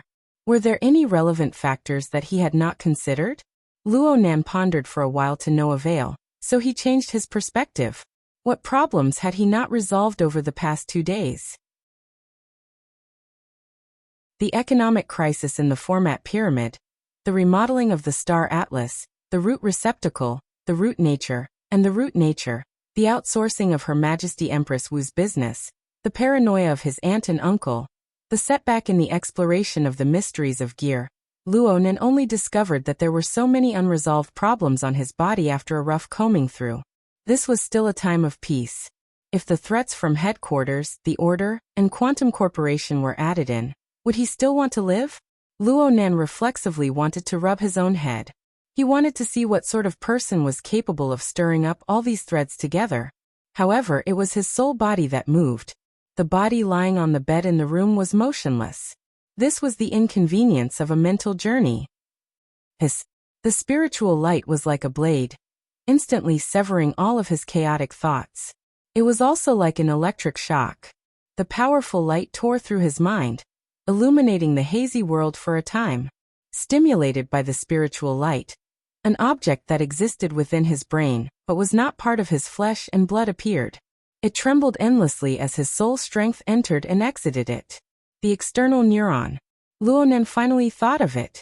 He had pondered over how to interfere with the source of the material plane after his soul left his body. Wasn't it because of the external neuron? That night, his soul left his body to explore the mysteries of gear, but it was difficult to enter. He speculated that it was very likely because he did not bring the external neuron with him. Later he tried to absorb it purely with his soul strength, but he failed miserably. Then he created the reversal of true energy, using the material to interfere with the mental. He burned and refined it, but there were no results. But now, the condensation ring had fallen from the sky and brought him around a corner. It had actually easily and skillfully crossed the great gate of his soul, interfering with the material world. With the support of the condensation ring, his out-of-body soul was able to possess interference power without going through his fleshly body. Couldn't this method be used with the external neuron? Right? Right. The thought was unstoppable once it formed. Luonan was unable to continue thinking. His soul body immediately threw itself back into the room, restoring the faintly discernible connection with his fleshly body. Then he willed it, stimulating the external neuron to produce a response. There were no surprises. The electric dragon that remained within his brain radiated a brilliant radiance. It bared its fangs and brandished its claws as it swam outwards. Electricity seeped out from between Luonan's eyebrows in the next moment. Luonan instantly severed the direct connection between his soul and fleshly body. The external neuron had just thrown itself outside his body when it lost its guidance. Naturally, it was about to retract back. Luonan's soul strength drove the condensation ring to meet it. On the mental plane, electricity and the condensation ring's structure collided. There's a way. How could there be contact if there was no interference? Luonan's joy only lasted for 1/100th of a second before the external neuron's powerful impact crushed through the condensation ring. The accumulated droplets of water simply collapsed into mist, leaving not a single drop behind. The 3 auxiliary structures that supported the condensation ring were instantly wiped out. As for the condensation ring itself, it shook violently. Luonan's heart sank. Was the condensation ring's carrying capacity still insufficient? Before Luonan could find a basis for his rising and falling emotions, the electricity of the external neuron instantly split apart. It actually followed along the structure of the condensation ring, changing and flowing. It was like a special kind of ink that followed along the traces in the void to re-inject itself. In turn, Luonan's soul strength was affected by the pull. It followed the traces left in the void and walked once more. Luonan had a clearer understanding of this process. Oh, that's not right. How was this filling? This was simply using the structure of the condensation ring as a mold. Electricity took the lead, and the main body of the external neuron came afterwards. Holy crap! Luonan could only watch helplessly as the condensation ring he was so proud of exploded by the external neuron. There was no luck to speak of. Even though Luonan had repeated the phrase "blue equipment" 10,000 times in advance, his heart still twitched when things came to a head. It was a good thing that he didn't scream. Just as he hated that he couldn't beat his chest and stamp his feet, a certain stimulus flashed in his mental senses. It was like a red-hot branding iron that pressed down. Luonan finally couldn't hold it in.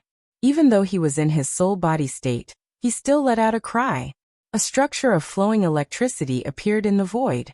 It had a diameter of 0.02 millimeters and a thickness of about 1/4. Its shape was smooth and round without edges. It was like a hollow donut, but the volume was completely incomparable. This hollow structure floated in the void, steadily seizing and absorbing Luonan's soul strength. At the same time, it absorbed the water molecules in the atmosphere, quickly forming a scale. The first droplet of water was gathered, reflecting the sunlight. It was a riot of colors, like a condensed rainbow. This was the external neuron, but at the same time, it was also the condensation ring. A dove taking over a magpie's nest? Or perhaps it was a rebirth. Chapter 381. A 7 to 8 centimeter long metal thread that was shaped like a spider's web and emitted electricity on the mental plane transformed into a hollow donut with a diameter of 0.02 millimeter and a thickness of 0.5 millimeter in front of Luonan's eyes. Just like that, it weaved and perhaps condensed and shrank, finally forming a microscopic structure on the micron scale, and displaying a wonderful quality between the material and the spiritual plane. Fine. In any case, Luonan had never truly grasped the external neuron's volume, weight, and material. Luonan was quite cautious about the new condensation ring floating in the air. His soul force touched it carefully, but the other side was incomparably cooperative. With just a thought, he could control it effortlessly. It felt no different from the previous version. At first, Luonan was cautious, but later on, everything went smoothly. He was already unable to distinguish the difference between the two versions of the condensation ring. Subconsciously, he controlled the water droplets to fly up and down in the bedroom. The rest of his brain was occupied with thinking. What concept is this? What is the principle behind this? What kind of trick is this? Why the F***ck? His emotions, which had been muddled by the miraculous changes of the external neuron, finally recovered the momentum that he should have after repeatedly thinking about it to no avail. With a surge of emotions, all of his thoughts were overturned. Even though the scene of Luonan seizing his body and exchanging his bones was a wondrous creation, and the mysteries within pointed to the essence of the universe, it was unable to overcome the ecstasy that surged within Luonan's mind at this very moment. No matter how good the theory was, it couldn't beat reality, right? Luonan already understood the practical significance of the changes. From now on, he could carry the external neuron with him to any place that his soul body could reach. Of course, this also included gear. The human mind was just that strange. No matter how strong the desire in the bottom of one's heart was, one could still remain calm when the goal was just out of reach. However, once the goal was confirmed to be within reach, all the previous cultivation would be instantly broken.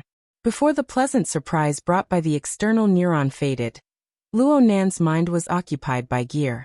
Luonan confirmed that gear hid a great secret. It was a great treasure trove for him. As the key that was most likely to unlock the treasure, the external neuron also hid a big secret. Perhaps only when the two came into contact would they appear at the same time. He didn't know if his conjecture was correct, but how would he know if he didn't try? Luonan was a bit unable to control his emotions. He was impatient right now. The soul circled around the bedroom 3 times and came up with 3 reasons. First, today is Sunday, the construction team will not work. There are no miscellaneous people waiting there. Secondly, the soul could leave the body and bring along the external neuron. The micrometer scale structure was equivalent to the cross-section of a spider's silk. It was extremely tiny and could come and go quietly without anyone noticing. Thirdly, it was still early. He could make a round trip within 5 minutes. There was plenty of time to explore. If everything went well, he could come back for dinner. If things didn't go well, he could go back again after dinner.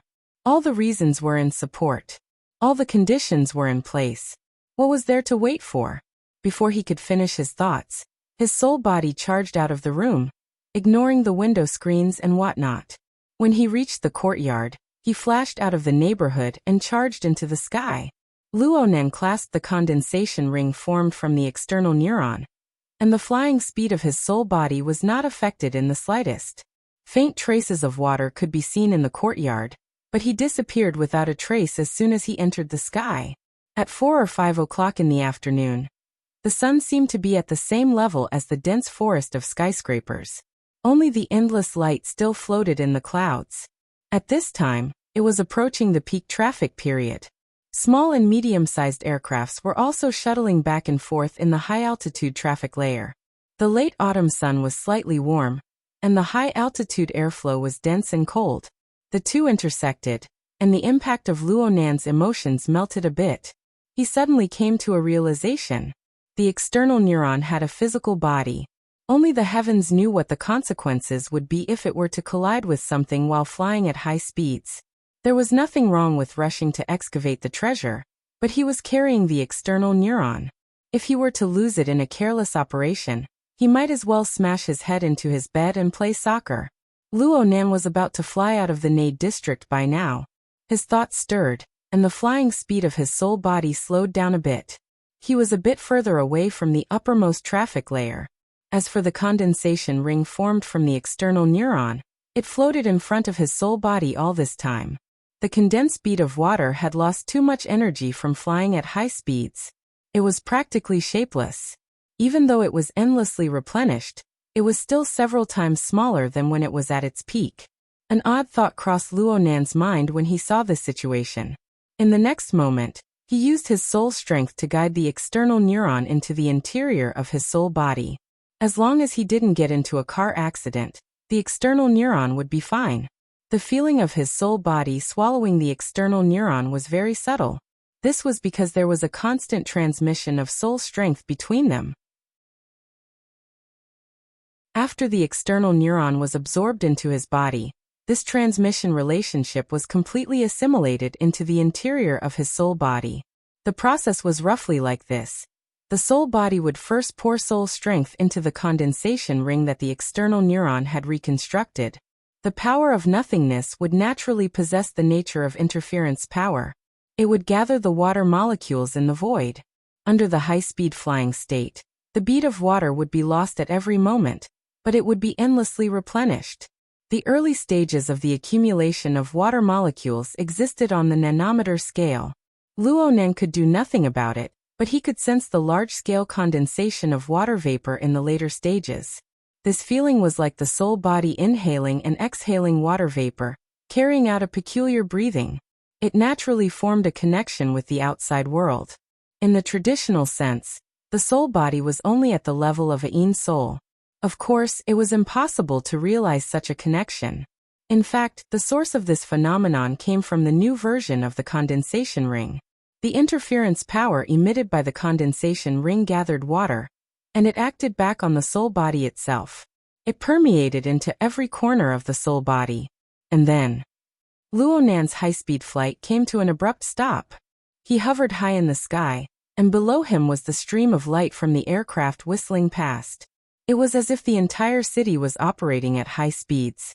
Only he stood alone in the sky, distancing himself from the world below him. He didn't have the leisure to sigh with emotion. He just happened to find an interesting processing machine for his soul strength. This machine swallowed nothing and came out something. It absorbed 0 and came out 1.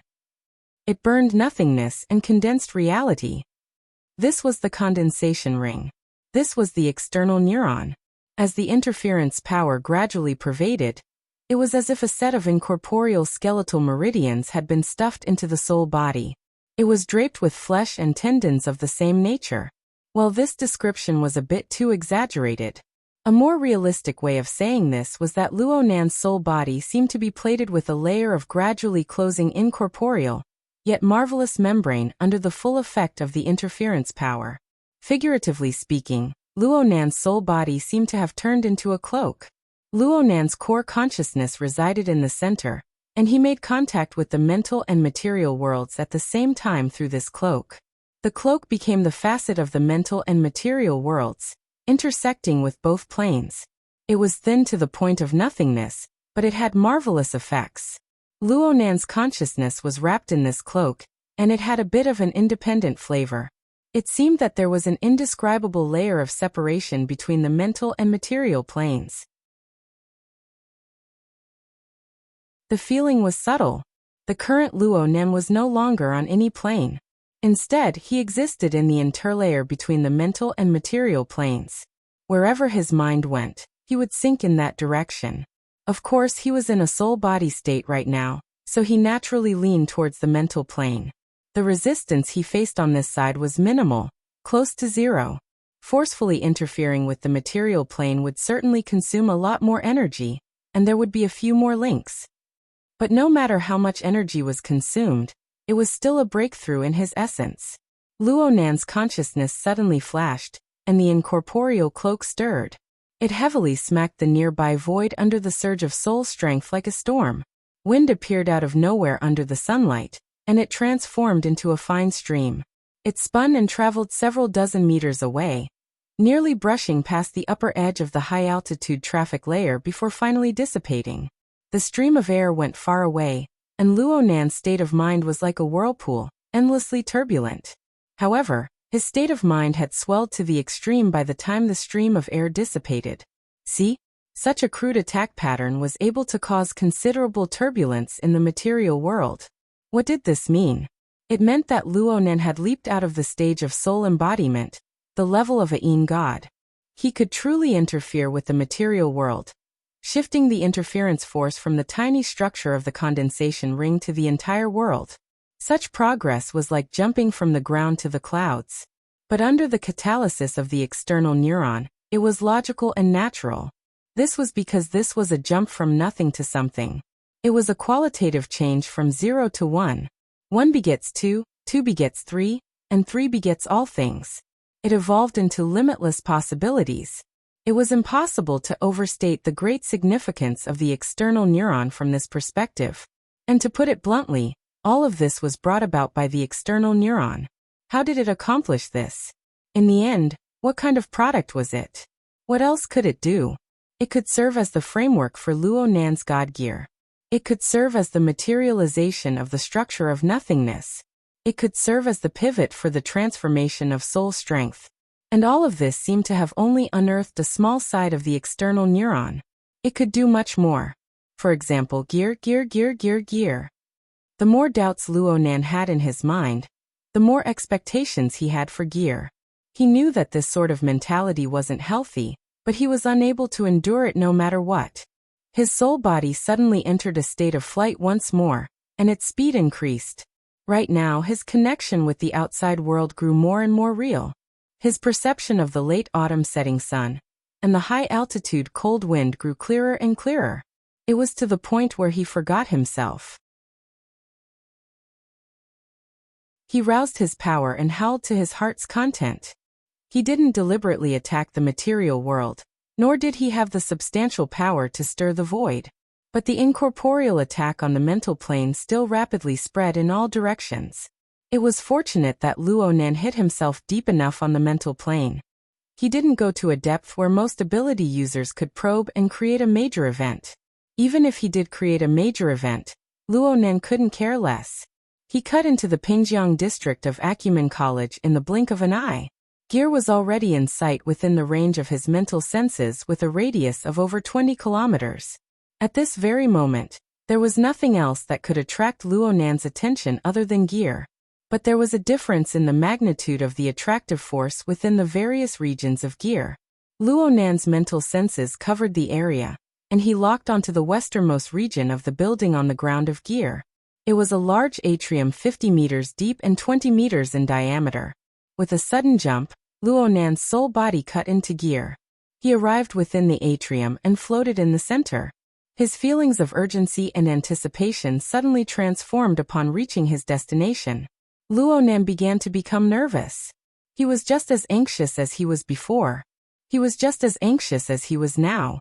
His emotions transformed to the fullest, not missing a single bit. The fluctuations of his mood didn't affect his perception at all. Within the atrium, the entire structure of gear guided and gave birth to a chilling aura. It was just like what he experienced on that night. Wave after wave of energy gathered here. After the orderly flow of energy shifted, this place lost all dominance and became chaotic. The ticking sounds rang out on the mental plane. They seemed to have a clear rhythm, but they didn't have any direction. It was like someone had purposely messed up a password lock, waiting for a successor who knew the secret to come and crack it. Of course, the successor would need to bring a special key. Luo Nan's soul body floated in the air. He suppressed his turbulent emotions and sensed earnestly for a moment. He confirmed that the current situation was no different from that night. He followed the solution from last time and gave himself a boost. He stirred the chaotic aura within the atrium once more. Last time, Luo Nan's boost revealed a classical visualization structure. It was the geometrical figure of a tetrahedron, inscribed sphere, and circumscribed sphere. But as the format pyramid transformed into a star atlas, the external symbol this time changed into a rotating nebula. Its appearance was greatly different, but the effect was the same. It gave this space a thrust of order. It began the process of cyclotron acceleration like a particle accelerator. Once this process began, there was no option to slow down or stop it. Luo Nan's soul body floated alone in the atrium. He calmly welcomed the crazy scene of layers of restriction, rotation, and acceleration. He also experienced the myriad curtains that fell on the mental plane. The layers of strange information intersected. He knew long ago that the mental plane in his eyes was different from the vast majority of ability users. The mainstream theory of the structure of the mental plane divided the mental plane into 3 zones, 1 region and 1 domain. It was simple and clear. But from Luo Nan's perspective, the mental plane was a deep multi-layered structure. There were hundreds of layers, thousands of layers, and there was no end. The vast majority of phenomena on the mental plane of the inner world could be calmly explained using general theory. In comparison, Luo Nan's perspective was far too cumbersome and complex. However, Luo Nan had never seen an explanation that was more accurate and appropriate than his multi-layered curtains perspective in describing President Ouyang's logic world. Yes, the logic world. Luo Nan never stopped pondering over the strange phenomena within the atrium over the past 2 days. He already felt that the atrium cyclotron he sensed right now was actually a bit similar to the logic world. At the very least, it was a method of distorting the mental plane. Of course, there were more differences.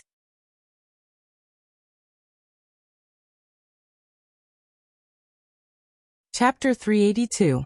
From Luo Nan's perspective, President Ouyang's logic world used the complex structure of the mental plane to forcefully pull the distant plane over, forcefully linking it with the surrounding material world. It was like casting a hook to fish. It looked casual, but the purpose and logic were extremely strong. It was just that outsiders had no way of knowing. The atrium cyclotron took the form of the order bestowed by Luo Nan as the core. It stirred forcefully, causing the nearby region to weave and twist, pushing outwards layer by layer. It was like grabbing one end of the bedsheet and twisting it forcefully. This would cause the other end to spin, pushing it closer and further. On the other hand, the logic world already had a blueprint and was constructed layer by layer. As for the atrium cyclotron, it started from the inside out. First it changed itself. Then it probed into the distance. One was building a house. The other was the telescope. It could be seen that the effects of soul strength were different. The structures and algorithms were different. The results were as different as heaven and earth. Luo Nan had always suspected that the huge increase in the range of his mental senses after that night was due to the effects of the telescope structure. Right now, the information gathered by the telescope was gradually enriched. The gray-white light smeared and interweaved on the mental plane, gradually materializing to reveal the marvelous landscape of the clouds high in the sky.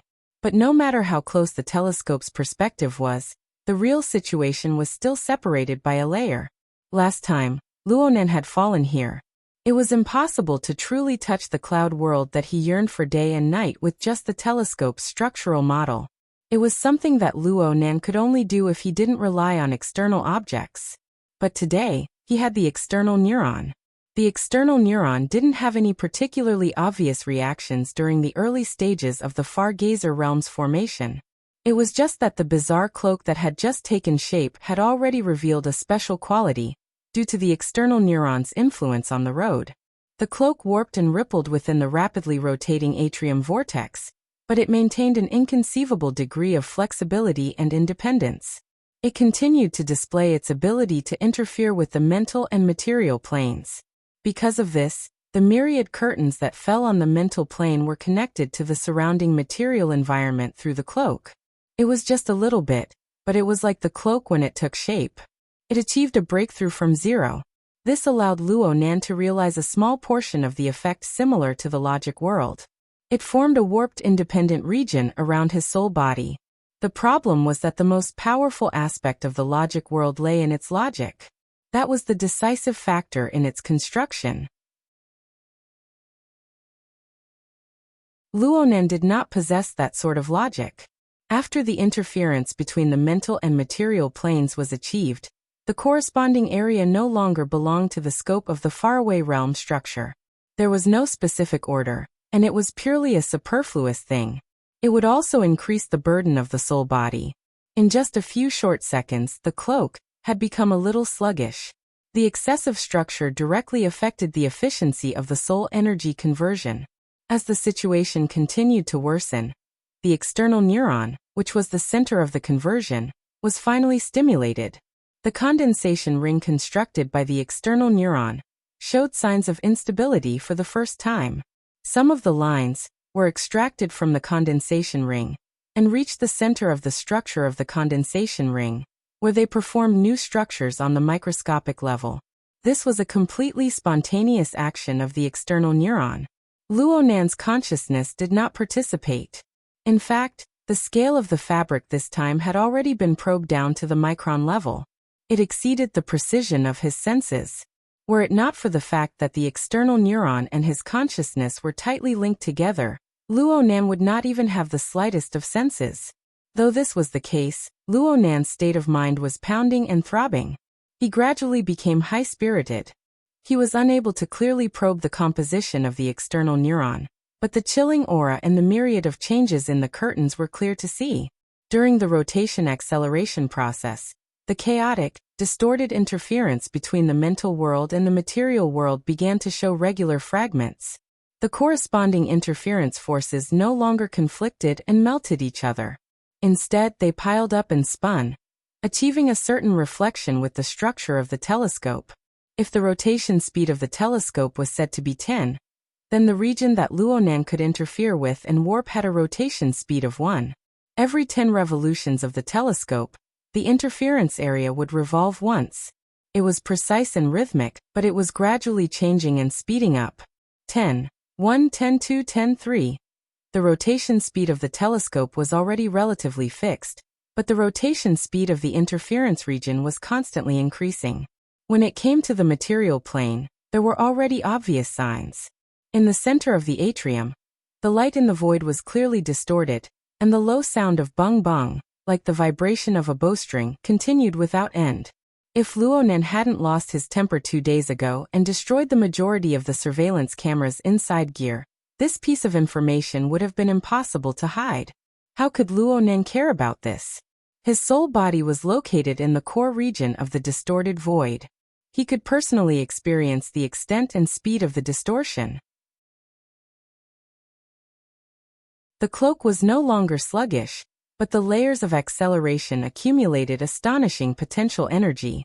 It pushed his emotions endlessly, causing his body and mind to tremble both inside and out. His guess was correct. No matter what form the external neuron took, its existence held an extremely important meaning to gear. It was like a key was inserted into a keyhole. It twisted according to the rules of induction, and the heavy door slowly opened for him. 10-4, 10-5. In other words, when the telescope structure made 2 revolutions with his soul strength, the interference region revolved once as well. The 2 revolutions were perfectly synchronized, and Luo Nan's consciousness went blank for an instant. This was because at this very moment, the stacks of gray clouds he had been paying attention to all this time collapsed without any warning. It was as if the entire sky was pressing down heavily on him. Luo Nan came to a realization in the next second. It wasn't that the firmament was pressing down. It was that he was piercing through the clouds. Heaven and earth had already shifted. Luo Nan crashed into the depths of the nearly boundless grayish-white cloud layer. His perception of the outside world was a bit more realistic thanks to the existence of the cloak. Clouds piled upon each other under the dim lighting. Smoke flew about, and a blood-like color seeped through the gaps between the clouds. A direct chill and the ear-piercing howl of the wind came at the same time. This place seemed to be some high-altitude region, probably the upper part of the troposphere. The airflow was intensely disturbed, like a never-ending tsunami of clouds and mist. The airflow swirled the clouds, water droplets, and ice crystals. It swept past with a rumble, violent and manic. The astral wind blew through the gaps between the clouds. Luo Nan could see that there was an even vaster space beneath the thick clouds. It was just that it seemed to be covered by a prairie fire. The blood-red color between the gaps between the clouds was the reflected light. That's right. It's here. It's here. Luo Nan looked all around. He saw the cloud world that often appeared in his dreams, and he personally experienced this absurd yet realistic scene. Even though he didn't know where he was and it was hard to distinguish between things, his impatient and unavoidably absent-minded emotions from the past 10 days finally knocked the last nail in his coffin, and it fell to the ground with a bang. He let out another howl under his impassioned excitement. This time, the cloak stirred the clouds and ice crystals, and a wave of grayish-white air rumbled out. But soon it was swept flat by the fierce whistling high-altitude astral wind. It was annihilated within the surging and flowing clouds, leaving no trace behind. The vile environment of this place could be seen at a glance.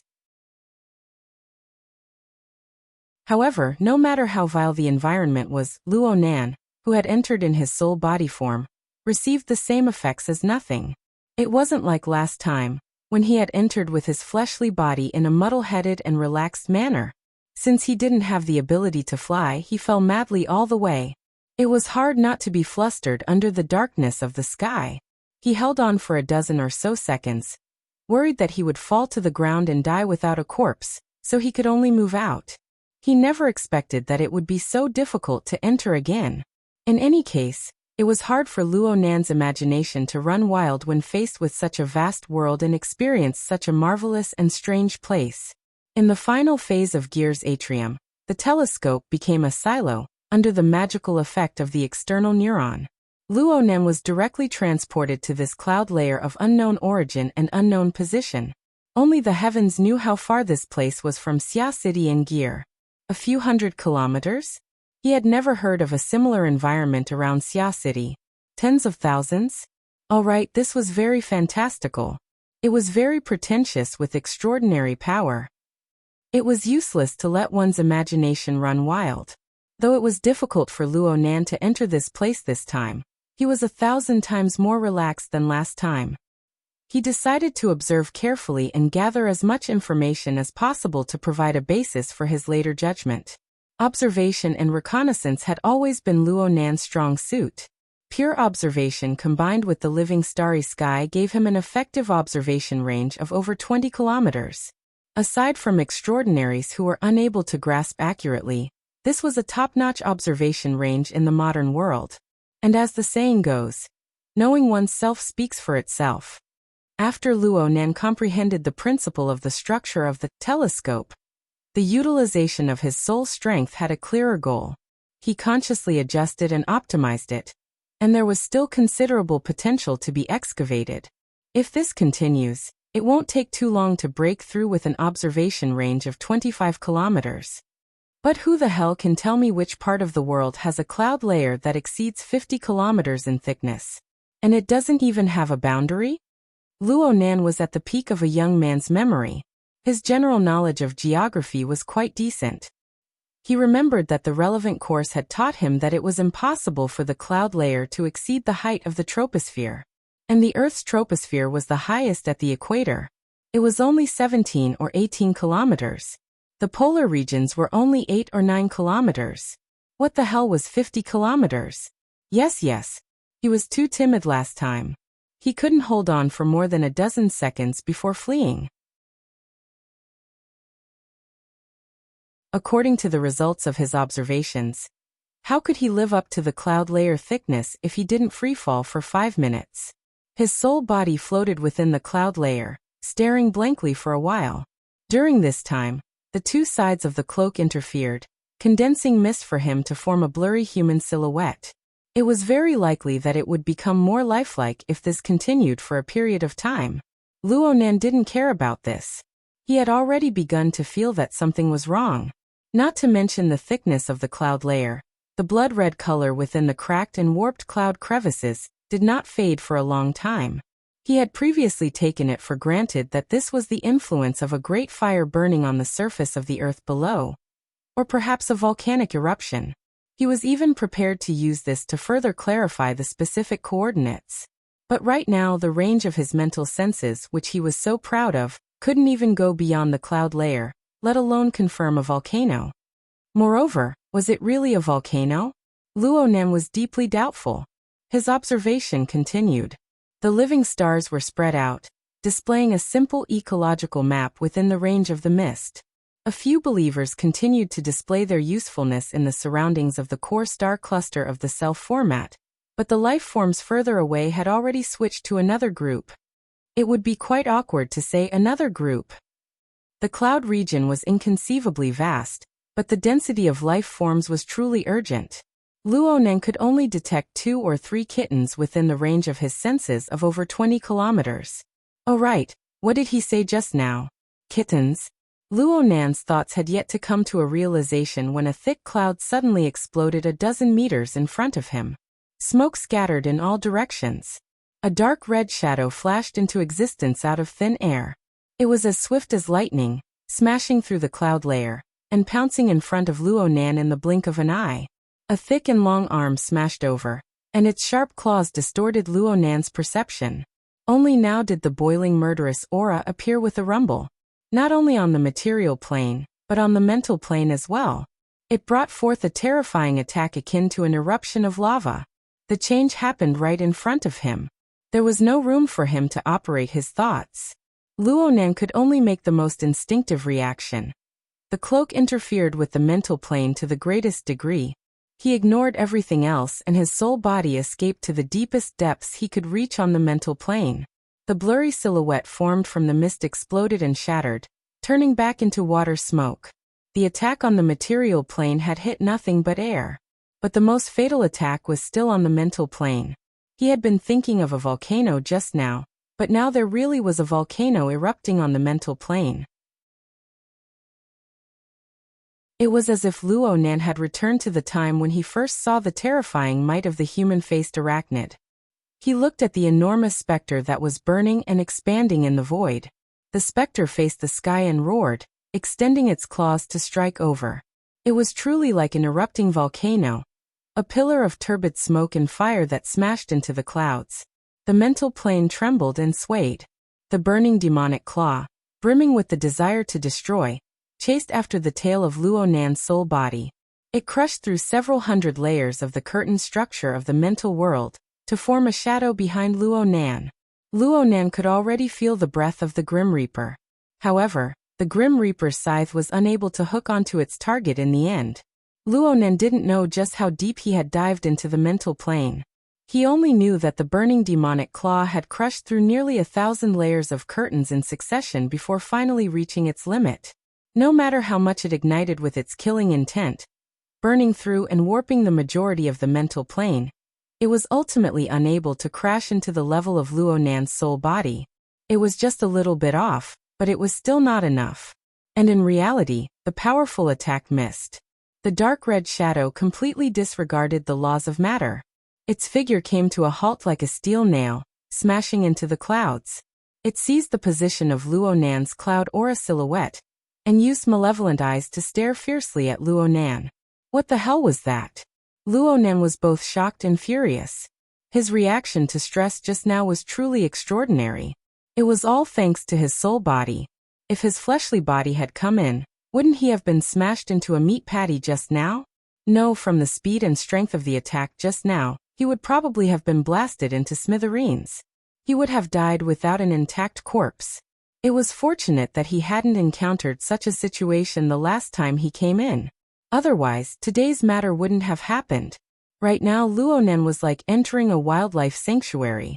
He was sitting in a fully armed tour bus, separated by a layer of transparent glass. He was in close contact with a dangerous ferocious beast. As for the ferocious beast, it was entrenched in the clouds, revealing its malevolent body. Its height should be between 5 to 7 meters. The reason why there was such a large discrepancy was because its body was crooked like an ape. Its forelimbs hung down, making it hard to judge.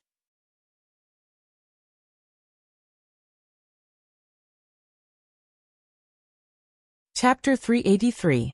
The skin of the beast was dark red, and its bulging muscles were covered with a layer of fine scales. Its bald skull was wrapped in a thick layer of wrinkled skin. The top of its skull was deeply caved in, and its eyes bulged out. Its pupils were dark red, and its background was dark yellow. Its mouth and nose were almost indistinguishable, forming a circle of dark purple that looked like a paste. Saliva flowed from its mouth, making it ugly and ferocious. Just by looking at its appearance, there was no doubt that it was some kind of mutant species. It looked a little like a gibbon, but it was 100 times uglier. Luo Nan didn't know whether or not this fellow belonged to the type of mutant that had already been discovered. In any case, he had no impression of it at all, so he gave it the name of Mush-Mouth Ape at the last minute. At this moment, the rotten-mouth ape was staring straight at him with its crimson eyes. It was clear that the enemy was able to lock onto Luo Nan's specific location on the mental plane, even though the enemy was unable to attack him. Just this point alone surpassed the vast majority of people Luo Nan had encountered. After about a minute, the mushed-mouth ape seemed to have grown tired of the pointless staring. Its strong body slowly sank and disappeared into the clouds. Its gaze never left Luo Nan's location until the very end. Its gaze was turbid, but it possessed the cruelty and greed of a predator. This made Luo Nan understand that this mush-mouthed ape was treating him as prey. It had no intention of giving up in the short term. As long as it grasped the opportunity to break through the isolation on the mental plane, it would slaughter its way over without the slightest hesitation. It would tear Luo Nan to pieces, then it would devour and digest him. Sometime later, Luo Nan's thoughts were verified. Sure enough, the mush-mouthed ape didn't leave. It maintained a high level of patience and intense desire. It constantly wandered around Luo Nan's surroundings, ready to make a move. Sometimes it really did launch an attack. Its tyrannical and overbearing attack pattern was able to exert pressure on Luo Nan even if its attacks failed. From this point alone, the mush-mouthed ape truly lived up to its name as a top predator. It was trying to turn a failed ambush into a marathon of death that tested its endurance and determination. Controlling his soul in the depths of the mental plane at all times to avoid the attack range of the mush-mouthed ape was indeed quite tiring. He had to use the cloak to interfere at all times, and the consumption of his soul power was considerable. But it needed to be emphasized once more. Luo Nan wasn't afraid of consumption. He wasn't afraid of consumption. He wasn't afraid of consumption. Important things must be repeated 3 times. It wasn't easy to move around in the depths of the mental plane. The current rate of soul power consumption had indeed surpassed the output of the production line, but only by a little. It was like the evaporation of seawater by the sun. Although the amount was considerable, compared to the total amount of seawater, the consumption was negligible in a short period of time. If Luo Nan wanted to, he could race this mush-mouthed ape for several days and nights. They would see who would tire out first. However, Luo Nan didn't have any thoughts of torturing himself. He was even more unwilling to waste his precious time on a meaningless chase. After taking the opportunity to observe for half an hour, he sped up with all his might. With the astonishing flying speed of his soul body, he forcefully shook off the mush-mouthed ape's pursuit and regained his peace. Even though Luo Nan had gotten rid of the threat, he saw that the cloud region that Gear and the external neuron had guided him to had such a vicious being. This greatly exceeded Luo Nan's expectations. Luo Nan wasn't purely observing the mutant during the previous half hour of pursuit. He followed the scouting method he had just learned not too long ago. He circled around a temporarily set center, crossed and flew, and did his best to expand the range of his senses. He was unable to obtain an exact number at the moment, but he made a rough estimate. His soul body continued to expand outwards at high speeds. The cross-sectional area it covered probably exceeded 10,000 square kilometers. It was a vast airspace with a diameter of 100 kilometers. It was equal to the size of the core city area of Xia City. But not only did he not discover the limits of the cloud layer, even the top, bottom, and 4 directions became blurry in the end. Only one thing was clear. The mush-mouthed ape he encountered had appeared again and again in this airspace. He no longer had any thoughts of 2 or 3 kittens. Even though there were only a few of these valiant and tyrannical kittens in the 100-kilometer area, it was still too crowded for apex predators. They moved like lightning, and their range of activity was frighteningly large. Luo Nan tried to lock onto 2 of them. He only followed them for a few minutes before the targets jumped out of the limits of his senses. But at the same time, new mush-mouthed apes leaped in. Last time, Luo Nan had only stayed here for a dozen or so seconds due to falling from a high altitude. He had avoided a direct confrontation with them. It was simply first-rate luck. Sigh. He seemed to have overlooked something. He needed to sort it out. First of all, his encounter in the atrium of Gear and the marvelous use of the external neuron proved that his mother, and that person, had come here back then. Second of all, regardless of his mother's fate, they had indeed escaped unscathed back then. Luo Nan made a rough estimate of the mush-mouthed ape's strength. Judging from its attack power alone, it should be above B rank, not yet A rank. And it seemed to live in groups. It could be said to be quite terrifying. There were a limited number of similar locations on Earth, and all of them were places where even extraordinaries had to take a detour. Did his parents already possess this level of strength back then? It was truly impossible to judge from the bits and pieces of information related to his mother and his memories. Luonan could not deny this possibility, but there were other explanations. For example, the cloud world back then wasn't this dangerous. This thought popped up in Luonan's mind, because he noticed that only the mushmouth ape and the others flew through the cloud layer. They were extremely monotonous. According to his limited knowledge of ecology, this didn't make much sense. Even if they were mutants, they were still a type of living creature. They needed to survive at the very least, and eating was the most basic. The mushmouth ape did indeed possess a powerful desire to hunt, but the cloud layer environment was too monotonous. So far, Luonan had only discovered this type of living creature. There were no others. There were no other minerals or plants with high energy densities that could be ingested. The basic conditions for feeding them were not present. In addition, even though they maintained a distance from each other and maintained vigilance, Luonan couldn't see any intense desire to kill each other. Devouring each other and the like was not a normal option. Of course, Luonan considered the mushmouth ape to be a mutant, to be a living creature. If this thing was a fantasy breed that ate the wind and drank dew, a legendary demonic god, then Luonan would ignore what Luonan said. Was this the case? The possibility was very, very low. Luonan was temporarily unable to draw a life sketch for the mushmouth ape, due to the interference of the powerful life magnetic field. However, the berserk and scorching life energy could not be faked, let alone the corporeal desire to hunt. All in all, Luonan concluded that these mushmouth apes were very likely affected by special factors. They had temporarily entered this area. For example, hunting prey. The mushmouth ape that had just killed Luonan not only possessed brilliant and skilled hunting techniques, but its choice of attack was also very appropriate. It hunted with caution and patience, as if it had practiced this frequently. Luonan drew a simple inference from this. They should have a target, at least in the near future. They were adept at roaming the mental plane. They very likely possessed the ability to interfere with the material world. They possessed a certain counterattack method. They had even caused a vicious mutant of B-rank strength to suffer a loss. They were mainly active in the cloud layer, but it was very likely that they had gone to other places and provoked a pile of trouble. Alright, there must be a target. Luonan's chaotic thoughts finally became clear. But after becoming clear, his first thought was to slap himself in the face. If his guess was correct, he had personally thrown the target in. It was that snake tongue. That's right. He had hurriedly entered and exited the cloud layer through gear that day. Luonan still had Snake Tongue, who had suffered a backlash from the curse, in his hands. He didn't know how he had thrown Snake Tongue away, but he thought about it carefully. Indeed, it was most likely that he had thrown her here. If this was the case, Snake Tongue wouldn't have suffered a backlash from the Nightmare Vine spell, while she was in a fugue state. She shouldn't have fallen to her death and been here for 10 days, right?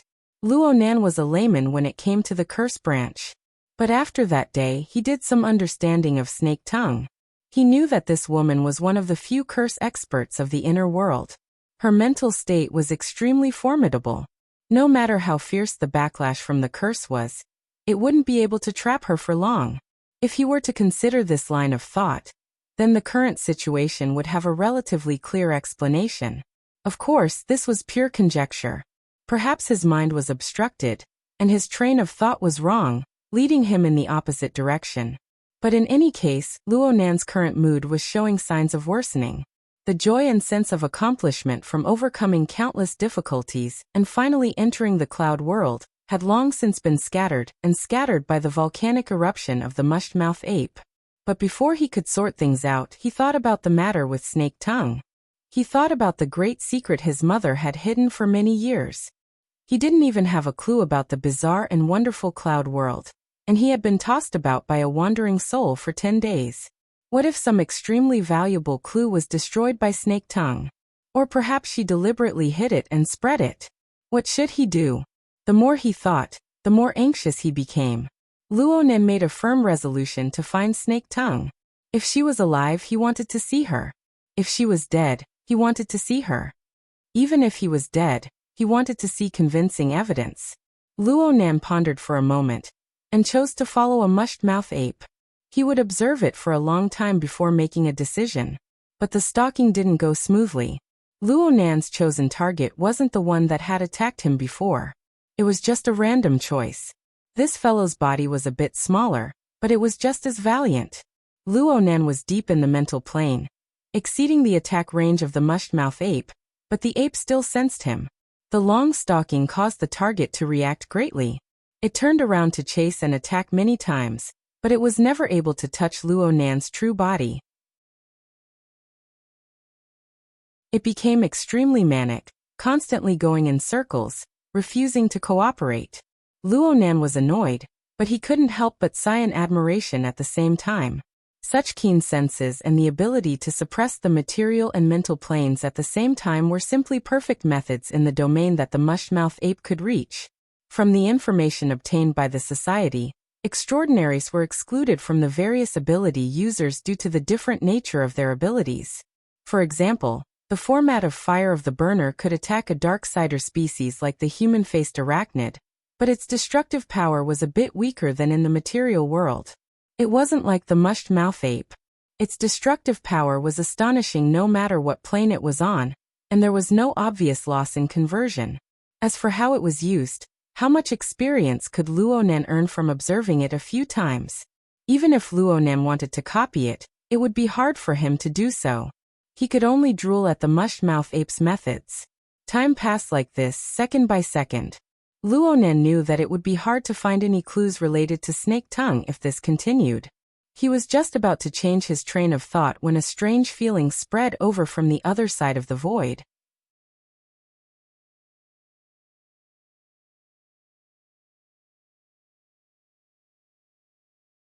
Chapter 384. Luo Nan was certain that the connection between his soul body and fleshly body was still there even though he had moved through the void. It was just that the distortion was severe, weaker than it had ever been. He couldn't estimate the distance at all, and his perception of the details was also a problem. Luo Nan was a bit flustered when he sensed what was happening over there. He didn't care about anything else, but he was worried that his aunts would come home and see him lying on the bed like a corpse. They would send him directly to the hospital. Even though Luo Nan had 10,000 hopes of doing an in-depth exploration of the cloud world and ascertaining Snake Tongue's whereabouts early on, reality was right there. He still had to kneel. With a thought, in the empty center of the condensation ring structure, the new structure formed by the external neuron released a corresponding signal. The soul cloak's interference method changed, and in an instant, the world changed. In the depths of the clouds, the messy-tail ape, who had been teased for a long time, was still in a rage. The threat that had troubled it for a long time had suddenly disappeared without a trace, as if it had never appeared. The mushed-tail ape had a stupefied expression, and it circled around on the spot a few more times before leaving resentfully. Luo Nan had already returned to the normal world. It was a familiar place. Just like last time, it was still in the tree hole of the withered tree sandbar, a kilometer away from Gear's main building. Sure enough, there was a clear pattern for entering and exiting the cloud world. It was set up intentionally. Luo Nan was both shocked and impressed by his mother's design back in the day. Unfortunately, he was unfilial as a son. He had casually thrown out a piece of trash and caused trouble. At this moment, the connection between the soul and the physical body was much clearer. Luo Nan also knew that it was a false alarm. It wasn't that his aunt and uncle had returned. Instead, it was his wristband vibrating to alert him that someone was contacting him. However, if uncle and aunt called, it would also be a headache. The wristband was not like the Hexa-ear. It did not have the ability to listen to calls from a distance of 80 kilometers. Luo Nan knew that he had to go back. He reluctantly circled around the tree hole, flew into the air, and sensed Gear from afar. Only then did he flee into the air. On the way back, Luo Nan once again set a new record for the speed of his soul body, traveling 80 kilometers in just 4 minutes. This was equivalent to a speed of 1,200 kilometers per hour. It was already infinitely close to the speed of sound. Actually, it wasn't impossible to reach the speed of sound. It was just that Luo Nan didn't know what sort of state the external neuron would be in when it broke through the sound barrier. It was better to be cautious and experiment when he had free time in the future. Luonan anxiously looked at his wristband when he got home. He conveniently returned his soul to his body. When his body and soul became one, he finally realized what was going on. External neuron. Just as he thought about it, he realized that the external neuron had returned to the depths of his brain and transformed into its original form of a long electric line. It circled around and formed the carrier of the divine wheel structure, supporting the iceberg-like soul energy. Quite the initiative. If the structure of the condensation ring came in, Luonan shook his head in a hurry. He gave up on this standard idea that water had gotten into his brain. He got up and stretched his neck to look at the caller ID on his wristband. He definitely wouldn't be able to pick up the first call. Later on, the person called twice more before stopping. But luckily, it wasn't the uncle and aunt that Luonan was most worried about. It was an unexpected acquaintance. Luonan blinked. It was actually Mo Han, Sister Pomegranate, who was ranked 16th in the younger generation of his uncle's family. Filled with doubts, he dialed the number back. The call was quickly picked up. The person on the other side said hello twice, and the surroundings seemed to be very noisy. Sure. Sister Han, I was taking a shower just now, so I took off my bracelet. Is something the matter? Luonan forcefully pushed the dangerous words back into his mouth. He blurted out a lie and assumed an obedient posture. Mo Han switched the ambient mode, and her voice soon became clear. She was in a good mood. She didn't care whether Luonan's reason was true or false. She laughed and said, I just confirmed it with Pung 17. I'll be there at 7 o'clock sharp tomorrow night. Little Nanster, prepare to receive me. Tomorrow? Isn't it tomorrow? F***ck, he forgot that there was still a torment. Luonan opened his mouth, but the words of refusal didn't leave his mouth in the end. Mo Han was a lively and straightforward girl. There were only a few people of the same age in the Mo family who truly treated Luonan as a younger brother. After the incident at Frost River Reality, Mo Han even made a special trip to the hospital to visit him. Speaking of which, didn't this sister feel any lingering fear last time at Frost River Reality? That's right. Their group of people had been brought back to the police station early on. The impression they left behind was just a group fight. As for the situation in the news report, it was mostly separated by a layer. In this way, Luonan was the one with a shadow in his heart. Luonan ended the call with Mo Han with absurd emotions. He turned his hand and called Mo Pung.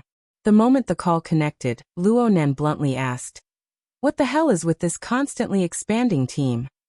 Mo Pung was yelling, Do you think I'm happy? It's clearly a get-together. Isn't Shirlu helping her family by going there? So hurry up and find someone. Find a fierce and handsome guy to bewitch her. Don't ruin our brother's plan. Plan your sister. I don't have a sister. Go find my sister. Luonan thought of Emoya, who was about to embark on her return trip. He immediately shivered and said unhappily, Just how many people are you bringing? Which idiot leaked the information? I admit it. Luonan was so stupid that he cried. He simply hung up. Luonan looked at the time again. His aunt and uncle could come back at any time. It was no longer suitable for his out-of-body state. He could only wait until nightfall to discuss it. His soul body withdrew, but Luonan's mind was still spinning in circles above the clouds. He diligently pondered on how to detect the shape of the sky over there as soon as possible. He wanted to find Snake Tongue's whereabouts, but he didn't have a clue for a time. After thinking for a long time, he changed his angle. He remembered that there was still a very crucial question. Where in the world was the region above the clouds? Boundless, thick clouds that defied common sense. Burning bloody light flowed between the gaps in the clouds. The powerful mush-mouth ape flew here and there. Each element was extremely distinctive, but when gathered together, it was like a casually drawn demonic face. It was hard to distinguish. The reason for this was that the elements that formed the demonic face were somewhat contrary to the logic of reality. Luonan was even thinking that this wasn't some place on Earth, but a fantasy land. Luonan put aside his fantasy thoughts for now. He needed to consider the problem from a practical and measurable perspective. He didn't consider the thick clouds for now. He didn't care about the source of the bloody light. He just started with the mushmouth ape that he had observed for the longest time. The mushmouth ape should be a type of mutant without a doubt. It had gregarious tendencies and powerful strength. According to the knowledge he had learned, high-level mutants had quite a strong sense of territory. Only a small portion of the mutants resided in large groups, and the area was relatively fixed. If Luonan was able to investigate its species, there was a high chance that he could determine where on Earth this world was. Luonan gave it a try. He transformed the image of this monster into a mental signal and searched on the psychic wave network, but he didn't find anything. Clearly, relevant information didn't exist in the public information. He once again had the idea of obtaining classified information. This was a bit more troublesome. Right now, the Xia City branch's secrecy system was being implemented step by step.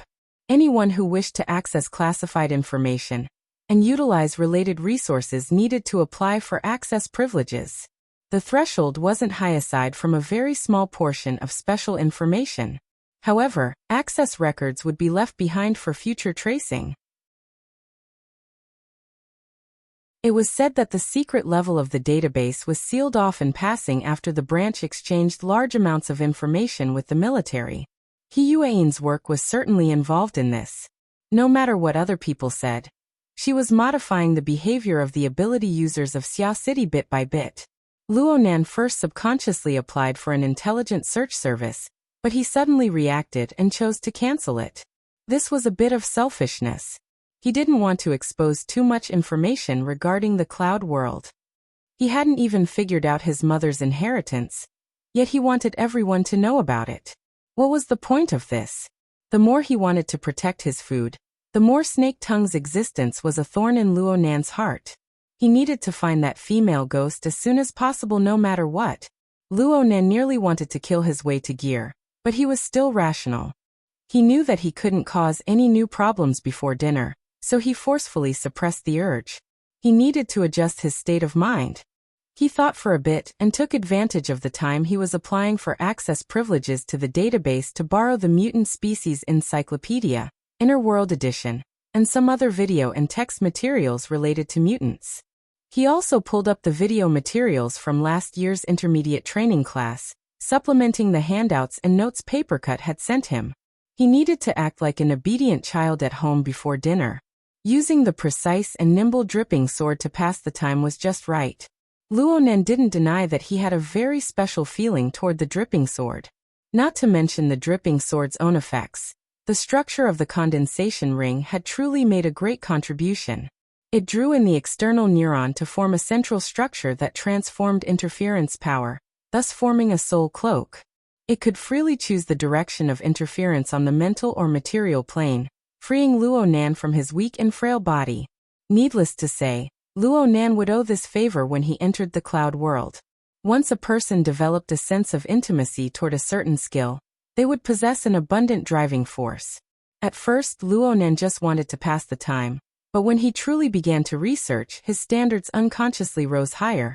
Not only did he need to improve upon the core structure of the condensation ring, but he also needed to carefully ponder over several auxiliary structures. Speaking of which, he was quite curious. The condensation ring had undergone a body rebirth with the external neuron. Could auxiliary structures be added to it? If so, what state would it be and what effects would it have? With a single thought, Luonan simply went into an out-of-body state. With just a slight thought, the condensation ring structure appeared from the nothingness of his consciousness. It was engraved in the void, and the external neuron seemed to possess intelligence. It sprang out at the same time, following the relevant structure to take shape. Since the process was extremely short, Luonan couldn't tell whether or not his consciousness had directly controlled the external neuron to form the condensation ring. Also, he could faintly feel a tiny point in the hollow structure of the condensation ring. This was the key structure that opened the door to the cloud world in the atrium of Gear, affected by the cyclotron acceleration. Whoa! It even has a memory function. Luonan was truly convinced. The structure at the center of the condensation ring was already below the nanometer scale. It was impossible for Luonan to study it with his current abilities. His mind rippled a few times, and he returned to practicing with the dripping sword. He first experimented. He assembled the 3 auxiliary structures, the guidance, the amplification, and the acceleration, in a probing manner. In the structural design of the dripping sword, the amplification structure was a stabilizer. It ensured the continuity and stability of the long-distance effects of soul strength. The acceleration structure was like the nitrogen-oxygen acceleration system of a modified car. It was responsible for explosive acceleration in a short period of time. On the other hand, the guidance structure was used in micro-operations to increase the sensitivity of operations. These 3 structures complemented each other with the basic condensation ring. Every time a structure was superimposed, its controllability and explosive power would increase. As for the sharpening and rupturing structures, they belonged to the attack modules. They were mainly used on the condensed water beads. Luonan had yet to try them out. Luonan was actually quite worried that the condensation ring, after undergoing a body rebirth, would reject the other auxiliary structures. Therefore, he placed them very carefully. The early stages were pretty good. The new version of the condensation ring accepted several auxiliary structures very generously. Though there were differences between the real and the virtual, the control was quite smooth. Luonan was just about to be happy when he saw the condensation ring split into lightning. The lightning leaped into the 3 auxiliary structures. The auxiliary structures didn't even circulate for half a circle before they collapsed one after another. It was hard to support them. Luonan didn't feel defeated when facing this scene. He just felt that it was a bit familiar. Wasn't this the situation when the external neuron and the condensation ring were connected? Luonan thought about the tiny structure at the center of the condensation ring. Could it be that the new version of the condensation ring had the spare power to perform a body rebirth on the other auxiliary structures? Luonan carefully sensed the entire process of the auxiliary structures collapsing. He knew that he couldn't let the external neuron take the blame. In fact, he had learned the auxiliary structures quickly. They weren't polished like the condensation ring. The structures were too rough, and they weren't stable enough. The lightning was uniform, and there was air leaking in all directions. There was no value in using them as a reference for reconstruction. In other words, he needed to meticulously sculpt the auxiliary structures and dress them up beautifully in order to gain the favor of the external neuron. What the hell? Ridicule was ridicule, but Luonan was still looking forward to it. This precise and exquisite painting style was very much in line with his aesthetic standards. And if he could really do it, wouldn't it be a dripping sword structure completely forged from the external neuron? Metal. Actually, Luonan didn't know if the external neuron's peculiar material could be considered metal. But the flexible and tough combination of material molding was perhaps the sword pill of novels? When the time came for him to use it against an enemy, the enemy would think it was a bead of water, but it was actually a solid particle. Its penetrative power and lethality would increase by 10-fold or 100-fold. That would be fun. He needed to think about it a bit more. The external neuron was such a precious thing. If he were to toss it out like a hidden weapon, and it was taken away by some powerhouse, he would be better off dead.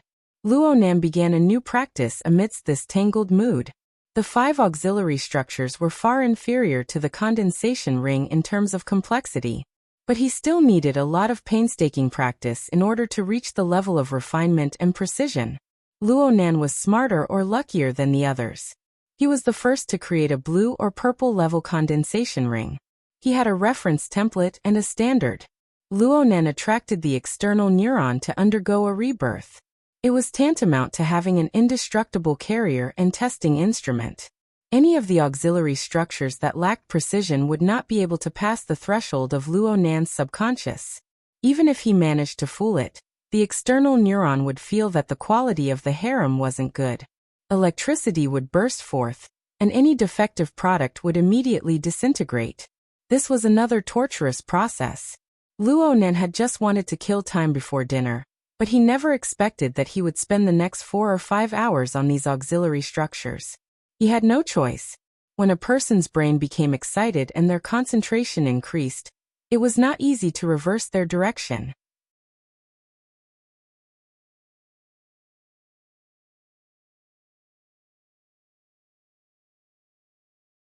Chapter 385. Luo Nan's mind wasn't too good the next day. He sat in the classroom, his mind dispirited most of the time. His mind was blank during class. Not a single bit of what the teacher said entered his ears. Shuelei only met up with him before the third class. He was shocked to see Luo Nan's condition. "You broke your training?" "I stayed up late." Luo Nan's answer was concise and clear. He had been practicing the dripping sword until midnight yesterday. After the night class, he couldn't help but go into an out-of-body state. He crossed half the city and entered the cloud world from gear. He continued his search, constantly familiarizing himself with the environment. His search yielded no results, but he didn't sleep the entire night. His mind was dispirited from going back and forth. Shuelei was a clever person. His first reaction was, "Did you miss your morning and evening classes?" "Nope." Luo Nan rolled his eyes and yawned. Shuelei spoke very seriously. "It's about the same even if you didn't miss it. Blood and energy are nourished and consumed during training. It's very complicated. Your way of playing is like lighting a lamp and boiling oil. The effects are halved." "Then what should I do? How about I sleep for a bit during class, and you help me keep an eye on things?" "That's fine too." Luo Nan reached out to poke him. "Bad friend." Luo Nan buried his head in the crook of his arm before Shuelei could retort. He fell asleep in the span of 2 or 3 breaths. To be honest, although he hadn't left the house for the past 2 days, he had experienced too many changes, absorbed too much information, and learned too many things. His brain had reached its limit, and he really couldn't take it anymore. In any case, this was a public class. The enormous lecture hall was the best cover. A few possibilities flashed through Luo Nan's mind before he fell asleep. For example, Shuelei calling him, Peony calling him to begin the search mission, the society calling him, and so on. But things were hard to predict. What truly woke him up from his dreams wasn't any of these factors. It was a stimulation that came from the mental plane. It came from a position that seemed very close, but he couldn't grasp it. The Wraith sign? Luo Nan's thoughts captured the most crucial factor. But before he could truly sort out the clues, a scorching and explosive feeling suddenly exploded. It followed the incorporeal connection on the mental plane, and came rumbling, shaking the god wheel. The situation was simply like a meteorite falling from the heavens. It smashed into a vast ocean of glaciers. The god wheel shook for a moment, and the surging and abundant soul strength created waves. It instantly formed a dozen or so tides that came crashing down. Ow! Luo Nan was really caught off guard. The god will frame constructed from the external neuron was stable, but the feeling of pain and danger was real. He screamed. His body tensed up, and his entire body. His knee hit the bottom of the table, and the tables and chairs in the lecture hall were fixed. A muffled sound rang out and Luo Nan's entire body bent like a prawn. He hugged his knees and sat down. Shuelei was shocked to the side.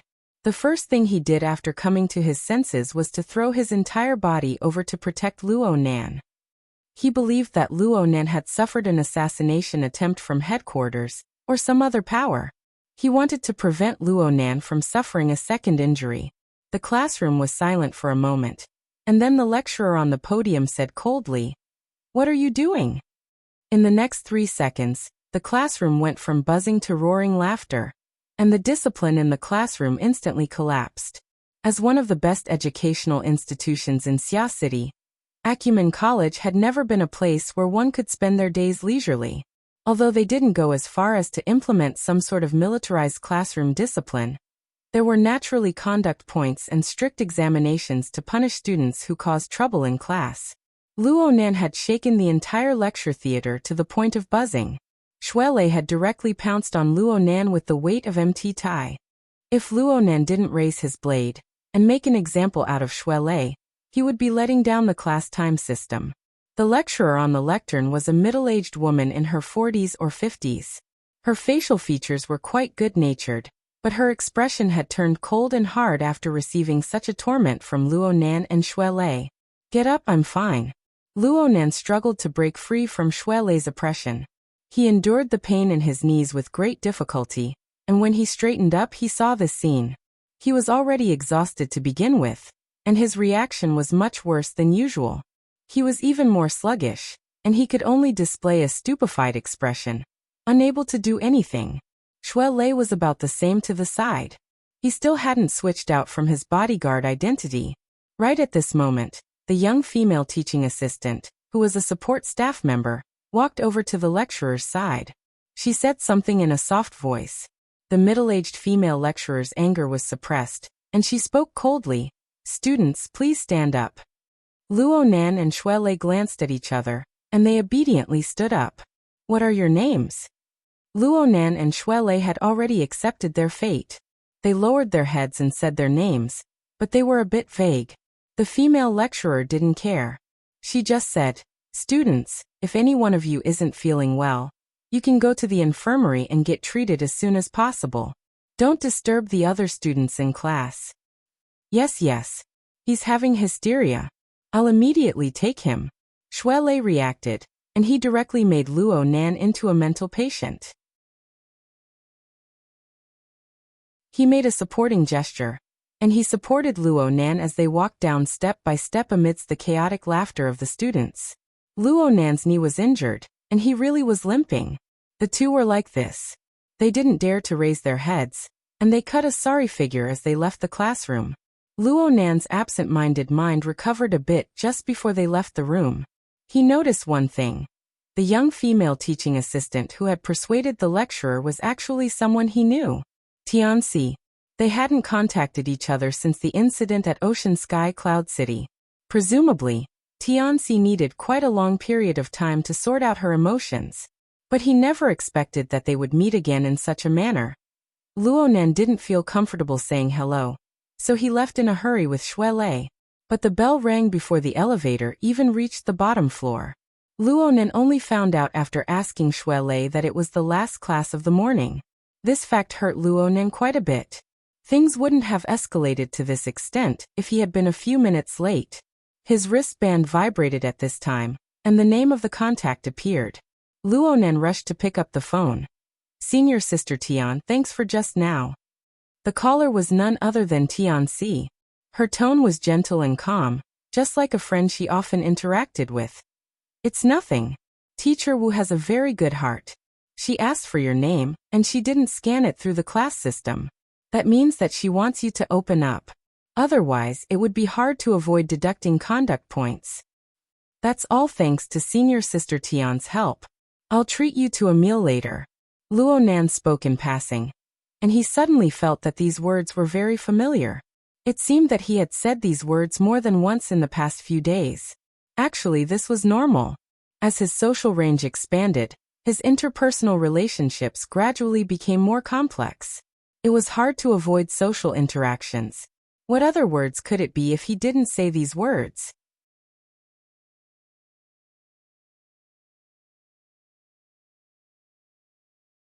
Chapter 386. That's right. This was in line with Ocean Sky Cloud City's victim setting.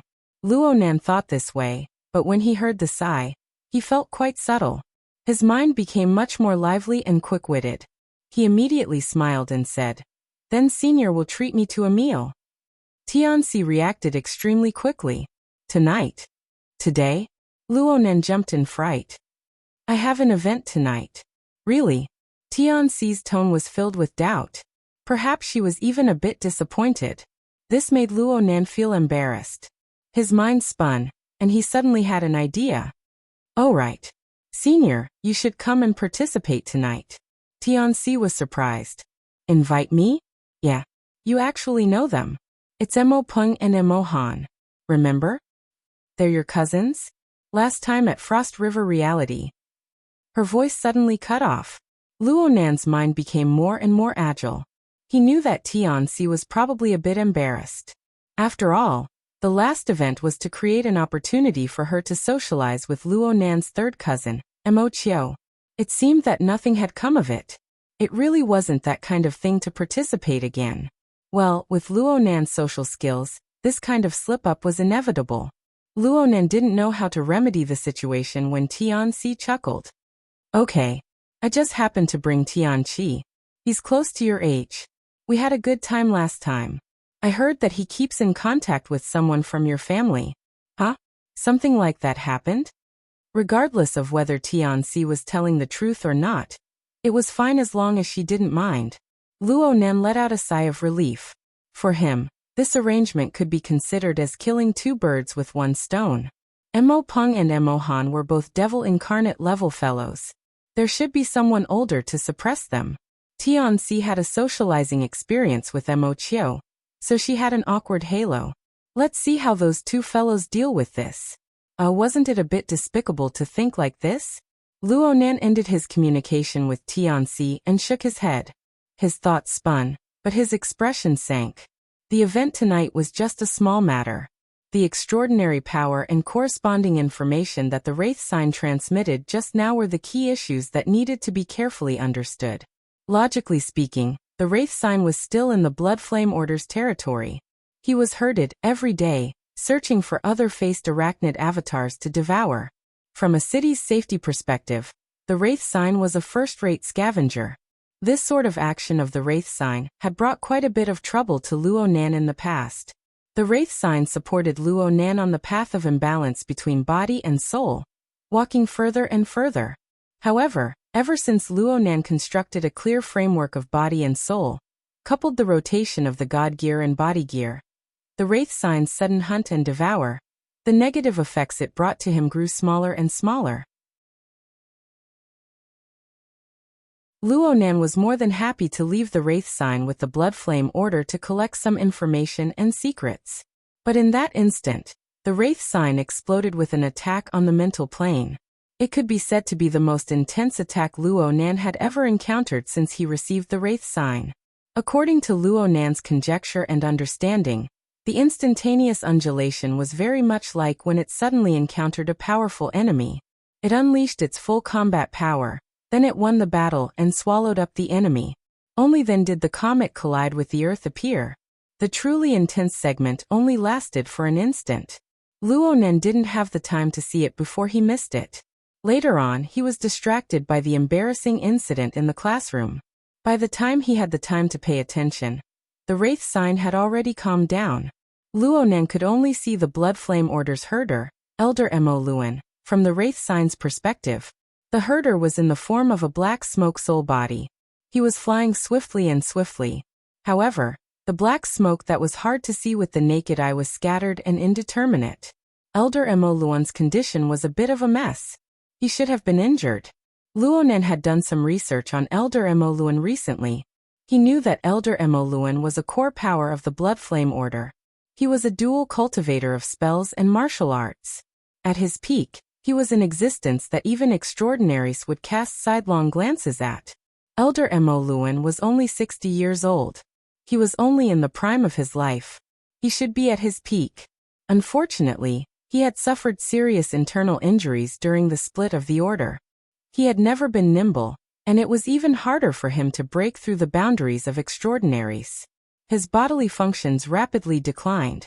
In recent years, he had relied more on spells to support himself. But even so, he was able to suppress an elite of the society like old Mr. Bai. It was quite amazing. And if Elder Mo Luan was truly forced into a corner, Elder Mo Luan would ignite his life force and summon the blood flame will to descend. Elder Mo Luan's combat strength was extremely terrifying. Then came the question. Who could kill and injure this veteran B-rank power? It must be known that even He Yuan had borrowed the psychic wave network to invite President Ouyang to carry out a long-range attack. The result would have been the same. But if Elder Mo Luan was at the level of President Ouyang, how could the Wraith sign win in battle and devour him? Oh right, what did it devour again? The structure of Luo Nan's god gear was gradually stabilizing, but it was affected by the impact. The water level of the vast iceberg sea rose explosively, and there was a marvelous sensation of a sudden rise in temperature. He observed for a moment, and discovered that this was the result of the friction and conflict between two sources of power. Clearly, the thing it devoured this time wasn't another human-faced arachnid's avatar, but something else. The difference in nature is quite large. After forcefully devouring it, digesting it is quite strenuous. Luo Nan guessed in a circle, but he was unable to come to a conclusion. It must be known that the wraith sign was intrinsically chaotic. It acted purely by instinct. It lived forever in the present. It had no concept of the past, the future, and it had no relevant memories. Luonan didn't know how to inspect the memories of his believers. Even if he knew, he wouldn't know where to start. He could only watch helplessly as Mo Luan and the wraith sign secretly escaped into the distance. There was no other way. He could only give the wraith sign a reminder. He would immediately shift his consciousness whenever a clear change occurred on the other side. Noon was extremely tight and precious for Luonan and Shuelei. Naturally, they politely declined the school hospital. The two ate lunch after activating the extravasated blood in Luonan's knee. Then it was time for afternoon classes. Luonan cultivated in addition to the eye's orifice. He also cultivated in the mouth and tongue orifice. He had to take care of his internal organs, so the time required was longer. After everything was done, he only had a short period of time to take a nap. He closed his eyes and opened them again. He had to go to class. It was hard not to feel a bit emotional. Well, it could also be said to be grumbling. Morning, afternoon, and evening classes. It's not easy to persevere through them. My time is divided into 3 parts by these 3 classes. Of course, it would be great if I could cultivate wholeheartedly, but a slight change would make it hard to satisfy both sides. That's why. Why is it that many martial arts seniors like to go into seclusion once they reach a certain level? It's because they want to avoid the interference of the outside world to the greatest extent. However, since we're cultivating in this world, we will be affected by the turbid currents of the human world. How can we always follow the prescribed order and be smooth sailing? Cough. You can't use these words as an excuse. Got it, senior brother. Luonan groaned. He stretched his back on the trolley, and the bones, flesh, and tendons of his entire body crackled. The endless turbulence and the rising temperature of the vast ocean of icebergs was a bit lacking in stability. But when it coupled with the body gear, the interference force formed was much more active. Luonan had his afternoon classes earlier, but he felt the heart lantern burn brightly. The spiritual pool was overflowing. It followed the rise and fall of his vital energy. It was like a stream of snow melting under the spring sun. It seemed warm yet cold, and it revolved around his internal organs. His tempering suddenly increased by 20 to 30%. It could be said that he had received some nourishment. This was a sign that the eye's orifice and the mouth and tongue orifice were resonating with each other. Luonan originally thought that he would need at least 10 days of effort. He never thought that there would be results in less than 3 days. It had to be said that this was closely related to the great supplement pill that the wraith sign had forcefully swallowed. Shuelei, who was next to Luonan, nodded over and over as he listened to the signs that appeared on Luonan's body. You've really entered the threshold of fleshly body tempering. Let's practice Sansho this afternoon. Let's spar. Luonan shot a glance at Shuelei's arm that could reach his thigh. He didn't respond to Shuelei's words. He just asked, tonight the large activity area, Frost River Reality. You're going too? Shuelei obviously wouldn't refuse. He even reminded Luonan, don't cause trouble. Leave early and go home. Cause trouble? Luonan shrugged. It's done. Then I'll see you at gear. Let's practice Sansho first. Shuelei emphasized once more. I have a class today. Doesn't that just leave notes on the most important people of the world? New class. Luonan blinked his eyes. He reached out and grasped the air. Then he opened his palm. A bead of water appeared to be stuck to his palm, but it was actually suspended in midair, spinning and spinning. There were only 2 classes in the afternoon, and they were related to writing. In any case, Luonan wasn't too interested in them. He didn't pay too much attention to the specifics. He just moved his finger slightly, letting the small bead of water revolve between his fingers. This bead of water was not the external neuron that had undergone a rebirth. It was condensed later. The condensation ring and the 5 auxiliary structures were complete. The bead of water swam across his fingertips like a blunt blade cutting across skin. It looked as if it could collapse at any time. This was not an illusion. If Luonan exerted a bit too much force with his fingers, It would be tantamount to placing a bomb on his fingertips. He would suffer. Luo Nan's control over his fleshly body was far from enough. If he practiced for too long, an accident would certainly occur. He completely relied on mental control. This was a relatively good training method. It was one of the daily cultivation techniques taught by Her Majesty Empress Wu in the intermediate training class in Xia City. But right now Luo Nan's mind wasn't completely focused on it. The Wraith sign had just sent a signal. After over an hour of tossing and turning, the unlucky elder Mo Luan had finally returned to his secret hideout. He was communicating with the others. This was a high-class member suite of a large fitness center. The interior of the room was decorated in a purplish-red color. The lighting was dim, and it carried a bit of an exotic atmosphere. The room wasn't small, but there were only 2 wooden armchairs set up in the corner.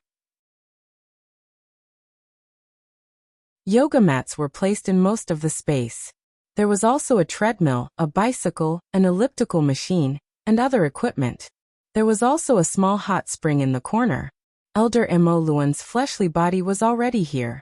He sat cross-legged in the hot spring naked. However, Mo Luan's soul had yet to return to his body. His injuries had yet to heal. Perhaps returning to his body would allow him to recover a bit faster, but it would make his body, which was already full of hidden injuries, even worse.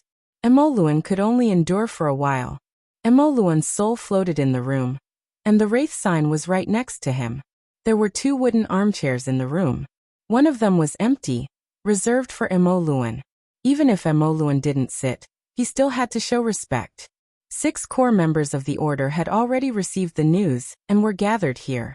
Luo Nan was able to recognize all of these people after a month of intermittent identification.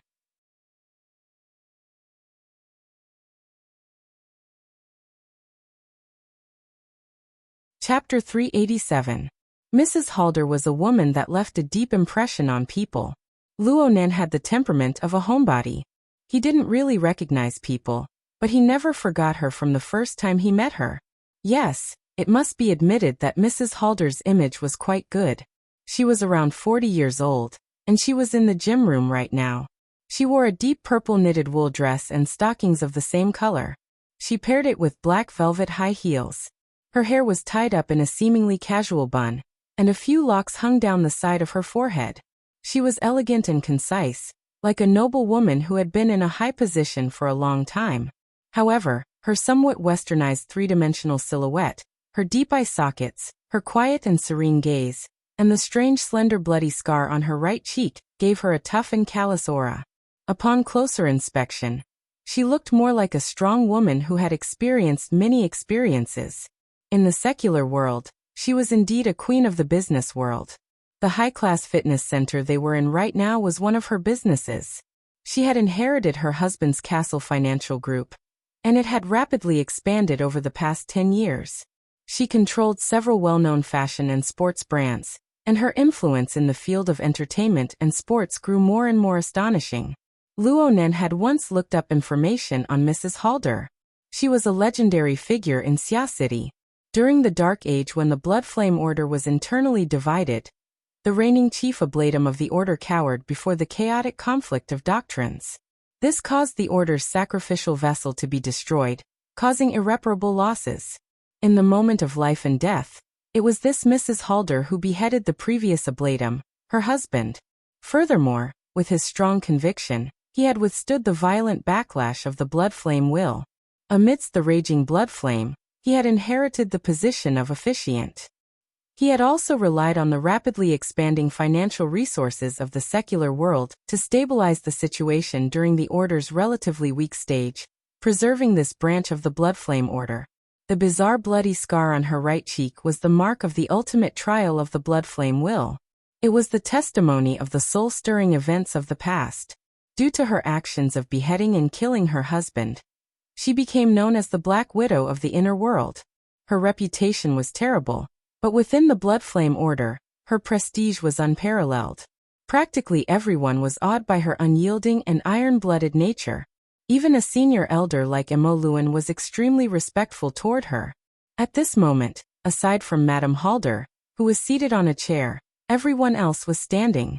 Vice First Ablatum Yin Lu, who had once crossed paths with Luo Nan, leaned lightly on a treadmill beneath the floor-to-ceiling glass window of the wooden corridor outside. His body language was probably the calmest. She had started her career as Lady Halder's confidential secretary.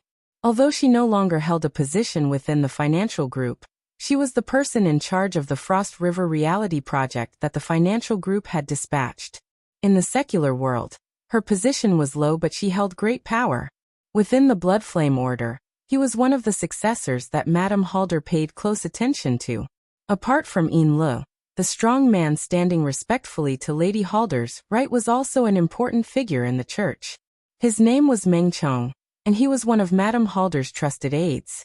He had once been a security captain. Some unreliable reports said that he was Lady Halder's lover, but in reality, Meng Chong was the only one in the Bloodflame Order, apart from Lady Halder and Elder Mo Luan, who had passed the final trial of the Bloodflame Will. Logically speaking, his physique should be on the monstrous level, but he was extremely low-key. He never participated in any sort of ranking, so it was very hard to make an accurate judgment. As for the other three, there was an old man with a scholarly air. He was another elder of the order, Jiang Yuanjin. He was a standard member of the primitive religious sect. He was over a dozen years older than Mo Luan, but he was more skilled in theoretical work. His qualifications in the order were a bit worse than Mo Luan's. Jiang Yuanjin used to be an advisor type of character. Later, Lady Halder raised his position in the order.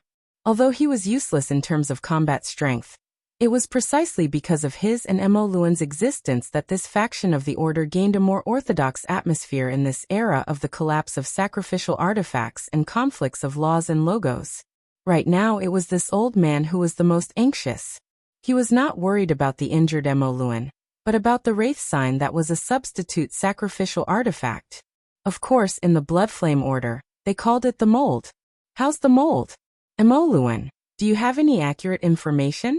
How did you do it? Jiang Yuanjin appeared to be very anxious and at a loss. He was a standard theorist. His own level of extraordinary power was only at the sea level.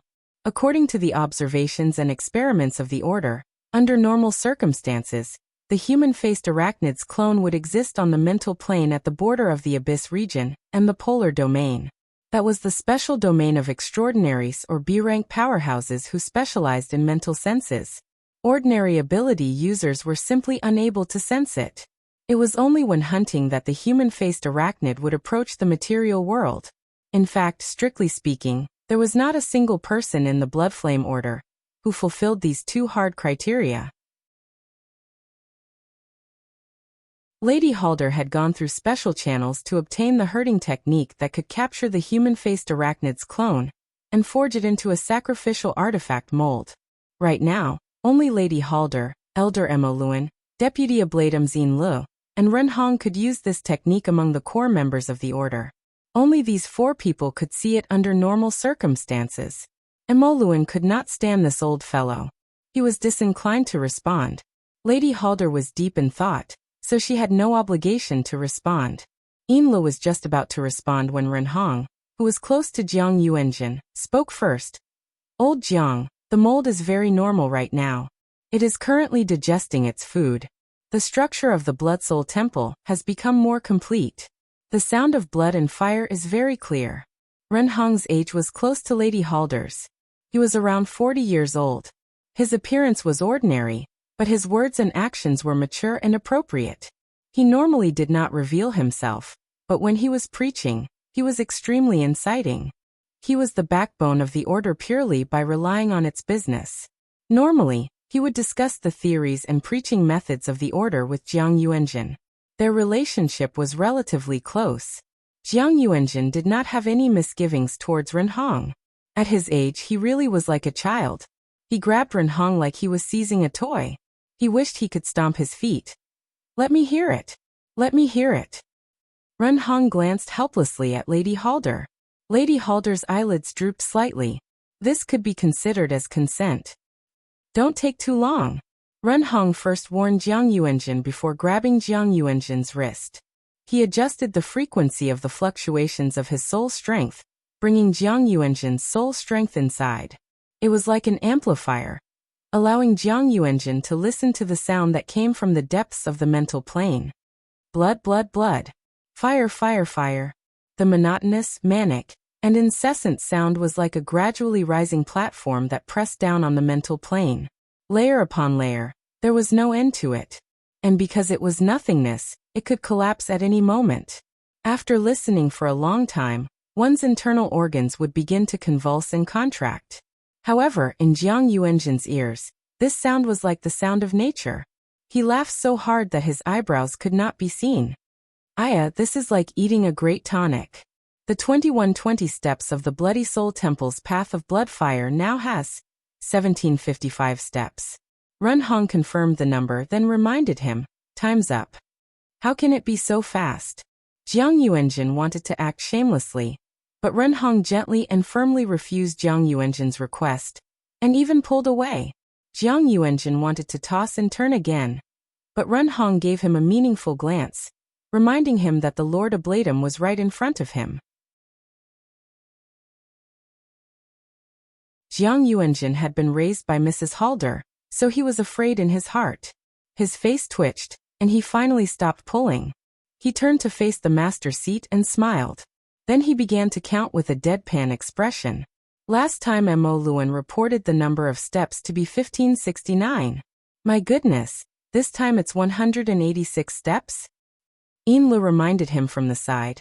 Old Jiang, there was a successful hunt last week that didn't make the report. At that time, it was already 1605 steps. A whole 150 steps is too much. Especially the blood flame path, which starts at the end of the 1600 steps. Even if it can't compare to the final 120 steps of the blood flame altar, it still isn't easy to construct. What in the world is this thing? It's so powerful. If Luo Nan hadn't used the Wraith sign to spy on the high-level communications of the Blood Flame Order, he would certainly have been completely baffled. Actually, the so-called Blood Flame Path was the quantitative standard of the Blood Soul Temple structure that the Blood Flame Order had implanted into the human-faced arachnid's avatar. It was divided into 6 levels. The first 400 steps were a stage, and the last 120 steps were the final sublimation stage. Not only did it have numerical quantification, it also had an image. Right now, the hell-like structure that had been assimilated into the Wraith Sign's body was piled up layer by layer from the center. It was like a mountain peak of cooled lava. The mountain path on top of the mountain twisted and turned. There were many pores in the mountain rocks, and lava flowed and spat out. It could be described as a river of lava and a stream of fire. It could change the mountain's terrain and shape at any time. But no matter how it changed, there was a majestic and awe-inspiring building at every certain height on the mountain. It was either a palace hall or a cave. They were built next to the mountain, as if they were one entity. This was the embryonic form of the Blood Soul Temple. Right now, 4 buildings had been formed, representing that 4 stages had been completed. The next 5th stage was the formation of the altar on the mountain peak. The final 6th stage was the 120 steps of the blood flame altar. Through the blood sacrifice, the blood flame was internalized into the entire mountain peak, thus forming the complete appearance of the Blood Soul Temple. Luo Nan lacked a deep understanding of secret orders, but he could tell from his senses that this entire process was a step-by-step process. It was quite standardized. Aside from herding, there were endless sacrifices and refinements every day. They were mysterious and contained magical powers, reflecting the accumulation of the Blood Flame Order's laws and logos. As an internal member of the Blood Flame Order, she naturally did not view the problem as simply as Luo Nan. Jiang Yuanjin had been worrying about the future construction of the Blood Soul Temple. The first 2,000 steps are fine. The 120 steps of blood sacrifice are the most difficult. Just based on the current scale of the order, it is a bit strenuous to perform sacrifices day and night. If we could have this kind of sacrifice. Ren Hong also agreed. That's right. The Order of Justice acted earlier than us. It is said that before In Weng's accident, the Order of Justice had already sent the human-faced arachnid to headquarters. In other words, no matter how we graze in Xia City, It will be hard to gather a complete human-faced arachnid. If we want the mold to be effective, it is hard to avoid seeking other methods. Right now, it looks like the mold's devouring ability still has room for expansion. This is a good thing. Inlo was a bit more pessimistic. It's hard to make a judgment just by looking at an example. Jiang Yuanjin clapped her hands. You'll have to ask Emoluan about this. It was dangerous this time, but if we can really find a way to assist in the blood sacrifice, then it would truly be a boundless merit. Just as her voice fell, a mass of light and shadow unfurled in the center of the room. Emoluan did not participate in the conversation from start to finish. He just transformed the relevant memories into energy information that could be recognized by specialized equipment. Then he transformed it into an image, allowing the core members of the order to understand the situation at the time. This sort of ability to reproduce memories seemed simple, but in reality, only those who had a deep understanding of the mind and the soul could do it. Luonan felt ashamed of his inferiority to Emoluan's deep and ruthless ability. As the light and shadow changed, it was tantamount to replaying Emoluan's experience at the time. Due to the nature of human thought, it was hard to avoid subconscious processing and distortions. However, it was enough to serve as a reference. Luonan found the scene of the incident familiar. He thought about it carefully and recognized that this was the recycling stratum of the Twin River District. This place was filled with gangs and negative emotions. It was indeed one of the best places for the human-faced arachnid to reside. Emoluan gave a brief introduction of the background. He used the mental plane to directly transmit telepathically. However, Luonan could hear everything clearly due to the mental connection between him and the Wraith sign. I was just doing my routine patrol at the time. Molt suddenly became very excited. I thought that it had discovered prey, so I immediately went over. But then I saw a bird. It wasn't a bird, right? Jiang Yuanjin relied on his age to speak more casually with Emoluan. Emoluan didn't bicker with him. He responded calmly, indeed. I only discovered that it wasn't a bird when I got closer. It was a winghand bloodbat. Winghand bloodbat. Actually, Luonan was already stupefied when he saw the image. Emoluan's explanation only gave him a confirmation. It really was a winghand bloodbat. Luonan had participated in the Trigate Security Conference last week. This was the first thing that was introduced. Luonan had the deepest impression of it. He knew that this thing possessed a highly contagious virus. It was a mutated type, and it could even control biological aberrations. It possessed an extremely high level of threat. Among the rewards provided by Trigate Security, this thing's corresponding bonus was ranked at the top. It couldn't be this coincidental, right? Luonan found it a bit hard to accept this astonishing coincidence for a time. However, he found it even harder to imagine that such a dangerous aberration had other channels to enter and exit Xia City at any time. If this really was the case, then the world line would change into Resident Evil. If it really was the target that Trigate Security mentioned, then wouldn't there be any dregs left after the Wraith sign made his move? Trigate Security had said that the Wraith sign wanted to capture the winghand bloodbat alive and retrieve the corpse if it was dead. Well, it didn't matter if it was the Wraith sign or Emoluan's out-of-body state. They were just wandering around on the mental plane. Even if they killed the winghand bloodbat, they shouldn't have taken the corpse away. Luonan immediately became excited. He stared fixedly at the image of light and shadow. He wanted to find the surrounding landmark buildings and confirm the coordinates. However, as he carefully observed, Luonan felt that the image was a bit strange. He didn't know what was strange about it for a time. Jiang Yuanjin was also very shocked. It really is a winghand bloodbat? How did this thing enter the city? Even the city guards are blind. Oh, it seems a bit different. Emoluan answered. It really is different from the species found in the wilderness. Actually, I've always wondered if this thing can even be considered a winghand bloodbat. The image of light and shadow just happened to give them a close-up view. This time, whether it was the group of core members of the Bloodflame Order up close or Luonan, who was 2 or 3 city districts away, they all saw the problem.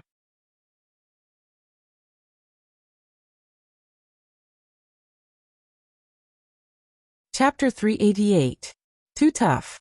This was Jiang Yuanjin's evaluation. It could be said that she was right on the mark. This Winghan bloodbat was a lot thinner than the image data Luonan had seen. Luonan still remembered the countless number of Winghan bloodbats fluttering under the setting sun in the information provided by Trigate Security. Though they weren't large in size, every single one of them was like a savage and powerful canine. Their foreclaws were sharp, their muscles were solid, and their fur was glossy and smooth. Their skin and bat wings were a bit dim, but they were powerful in their flaps. One look and one could tell that they weren't easy to mess with. However, the one Emoluan encountered was a typical symptom of dysplasia. Its wingspan was at most 20 centimeters, and it was shriveled and skinny. Only its eyes were blood red, giving it the feeling of extreme insanity. It wasn't even 11:30 in the morning at the time. It was the end of the day on the recycling stratum, the time when the visible light was the most. This Winghan bloodbat shuttled back and forth between the sunlight and the shadows. Its skin and bat wings let out a strange sound when they flapped. According to the information provided by Trigate Security, this Winghan bloodbat was an estrus. Of course, it was unable to find its own kind to satisfy it within the boundaries of Xia City. This made it all the more irritable. Perhaps it was this kind of emotion that attracted the human-faced arachnid to discover its target. The wraith sign immediately pounced over restlessly. Unfortunately, these two vicious creatures weren't dealing with the problem of estrus. They were engaged in a life-and-death battle. From the perspective of a normal person, they would at most see the bat shadow circling in the air. They wouldn't be able to see the deeper mysteries. However, the light and shadow displayed Emoluan's memories of the time. The levels and details were far richer. This was the first time Luonan saw an ability user's memories of the mental plane. He couldn't take his eyes off it for a time. The conflict between the two sides erupted in an extremely direct manner. The wraith sign revealed a human face and an arachnid body. It had 6 eyes and 8 feet, and a chaotic and berserk mental attack radiated out. The Winghan bloodbat's reaction was a bit slower, but its counterattack was extremely fierce. It didn't use its claws and other substantial weapons. Only its eyes deepened by a shade, and a dazzling bloody mist soared from its body. Thousands of human faces could be vaguely seen as it soared. There were also strange demonic shadows interweaving, treacherous and savage. Such a situation greatly exceeded everyone's expectations. Therefore, even though Jiang Yuanjin knew that this was a scene reenactment, she still cried, "Ah!" from the gym. At this moment, Emoluan's perspective was very close. It was clear that Emoluan was also very surprised at that time, and unconsciously moved closer to observe. The wraith sign showed its incredible fighting instinct. Facing the bloody smoke, it withdrew its explosive spiritual attack instantly, and the void outside its body was twisted. Perhaps it was because the bloody soul temple inside had gradually grown in scale, but it was already showing signs of interfering with the material world. At first glance, the momentum seemed to be slightly weaker, but in terms of endless depth, it was far superior. It was simply like a miniature black hole. The result of the collision between the two sides also proved this point. The blood smoke and cloud chi collided with the outer edge of the distorted void, and involuntarily twisted. It lost its burning momentum and was trapped and swallowed up. In a breath's time, there was not much left. As for the wraith sign, his demonic body instantly swelled in size. Luonan thought that this was the moment the wraith sign delivered the meteorite. At this point, it could only be said that the devil sign had won. However, no one expected that the wraith bloodbat would lose most of its blood smoke and cloud chi. Instead, its viciousness was aroused. Its body that was as thin as a match suddenly expanded, becoming as round as a ball. It simply didn't give the wraith bloodbat a chance to react. It exploded with a bang and a bloody mist sprayed everywhere. The hearts of everyone watching the video trembled, including Luonan. In his eyes, it wasn't the wraith bloodbat that exploded. It was a million. It was this bloody mist that made even the rampaging wraith sign vigilant. He directly escaped into the depths of the mental plane, temporarily hiding. On the other hand, Emoluan was too close. He was sprayed head-on by the remnants of the bloody mist. His field of view swayed in an instant, and his energy became chaotic. The video ended there. So it turns out that we were caught in the crossfire. Jiang Yuanjin let out a breath, dispelling her nervous mood. There was a bit of mockery in her tone. However, she soon said in distress, I was just thinking that if the Wraith Bloodbat was useful, we could go to the wilderness and kill around. It wouldn't be any worse than a blood sacrifice. But after watching for so long, it seems that something isn't right? It really wasn't right. Everyone present was a veteran ability user. They had gone to the wilderness at least a dozen or so times. The Wraith Bloodbat wasn't some rare species. Everyone had encountered them before. However, they had never seen the Wraith Bloodbat in Mo Luan's memories. The Wraith Bloodbat used the blood mist as an attack method. Moreover, if something went wrong, the Wraith Bloodbat would immediately self-destruct. It could even injure a veteran B-rank power. Are there any left behind? Mrs. Halder cut to the chase at this time. In an instant, the gym entered its most serious state. Mo Luan understood what Mrs. Halder meant. She was asking if there were any samples of the force of the impact that injured him. Generally speaking, this was a very difficult matter, but Mo Luan answered. There are. An extremely fine thread of blood, like a gossamer thread, appeared out of thin air as he spoke. Actually, it was sent out by Mo Luan's soul body to appear before everyone's eyes. When this thread of blood was sent out, it was only a millimeter in length. But its diameter was even thinner. It was like a broken spider silk. If it wasn't for the brilliance of the bloody light, people with old eyes like Jiang Yuanjin wouldn't have been able to see it clearly. The nature of the thread of blood was extremely strange. It had only appeared in front of people for a few seconds, but it seemed to swell a bit and elongate a bit. Moreover, it twisted its head and swayed its tail like a living bug. Mo Luan spoke of the results of his observations during this time. For now, I am unable to define the mode of existence of this thing. It appeared within the blood of the wing-hand vampire bat, but now it exists on the mental plane.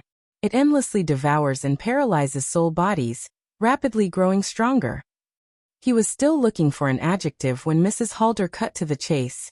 A biological fission reproduction. A kind of mental microorganism, or perhaps a virus. Jiang Yuanjin suddenly clapped his hands. A human-faced arachnid. Everyone understood what he meant. Lu unconsciously stood up straight. It really is similar. Could it be a Darksider species? A species that we have never discovered before? A Darksider species? Luo Nan, who could be called the best listener, suddenly became interested. This thing was a Darksider species? If this really was the case, then it would be the second species that he had seen with his own eyes. Luo Nan had studied the human-faced arachnid in detail during this period of time, but it didn't yield any results. The Darksider species or Darksider life form was a new concept in and of itself.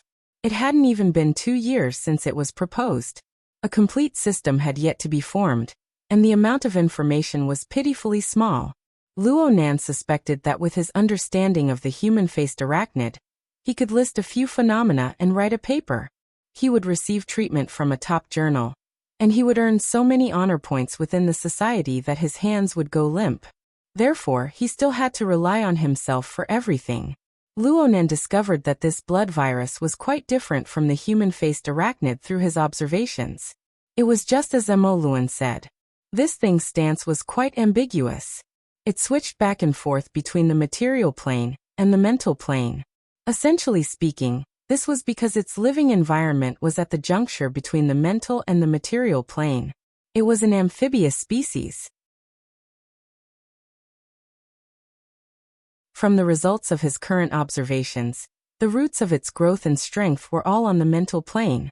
It didn't have the ability to absorb nutrients from the material world.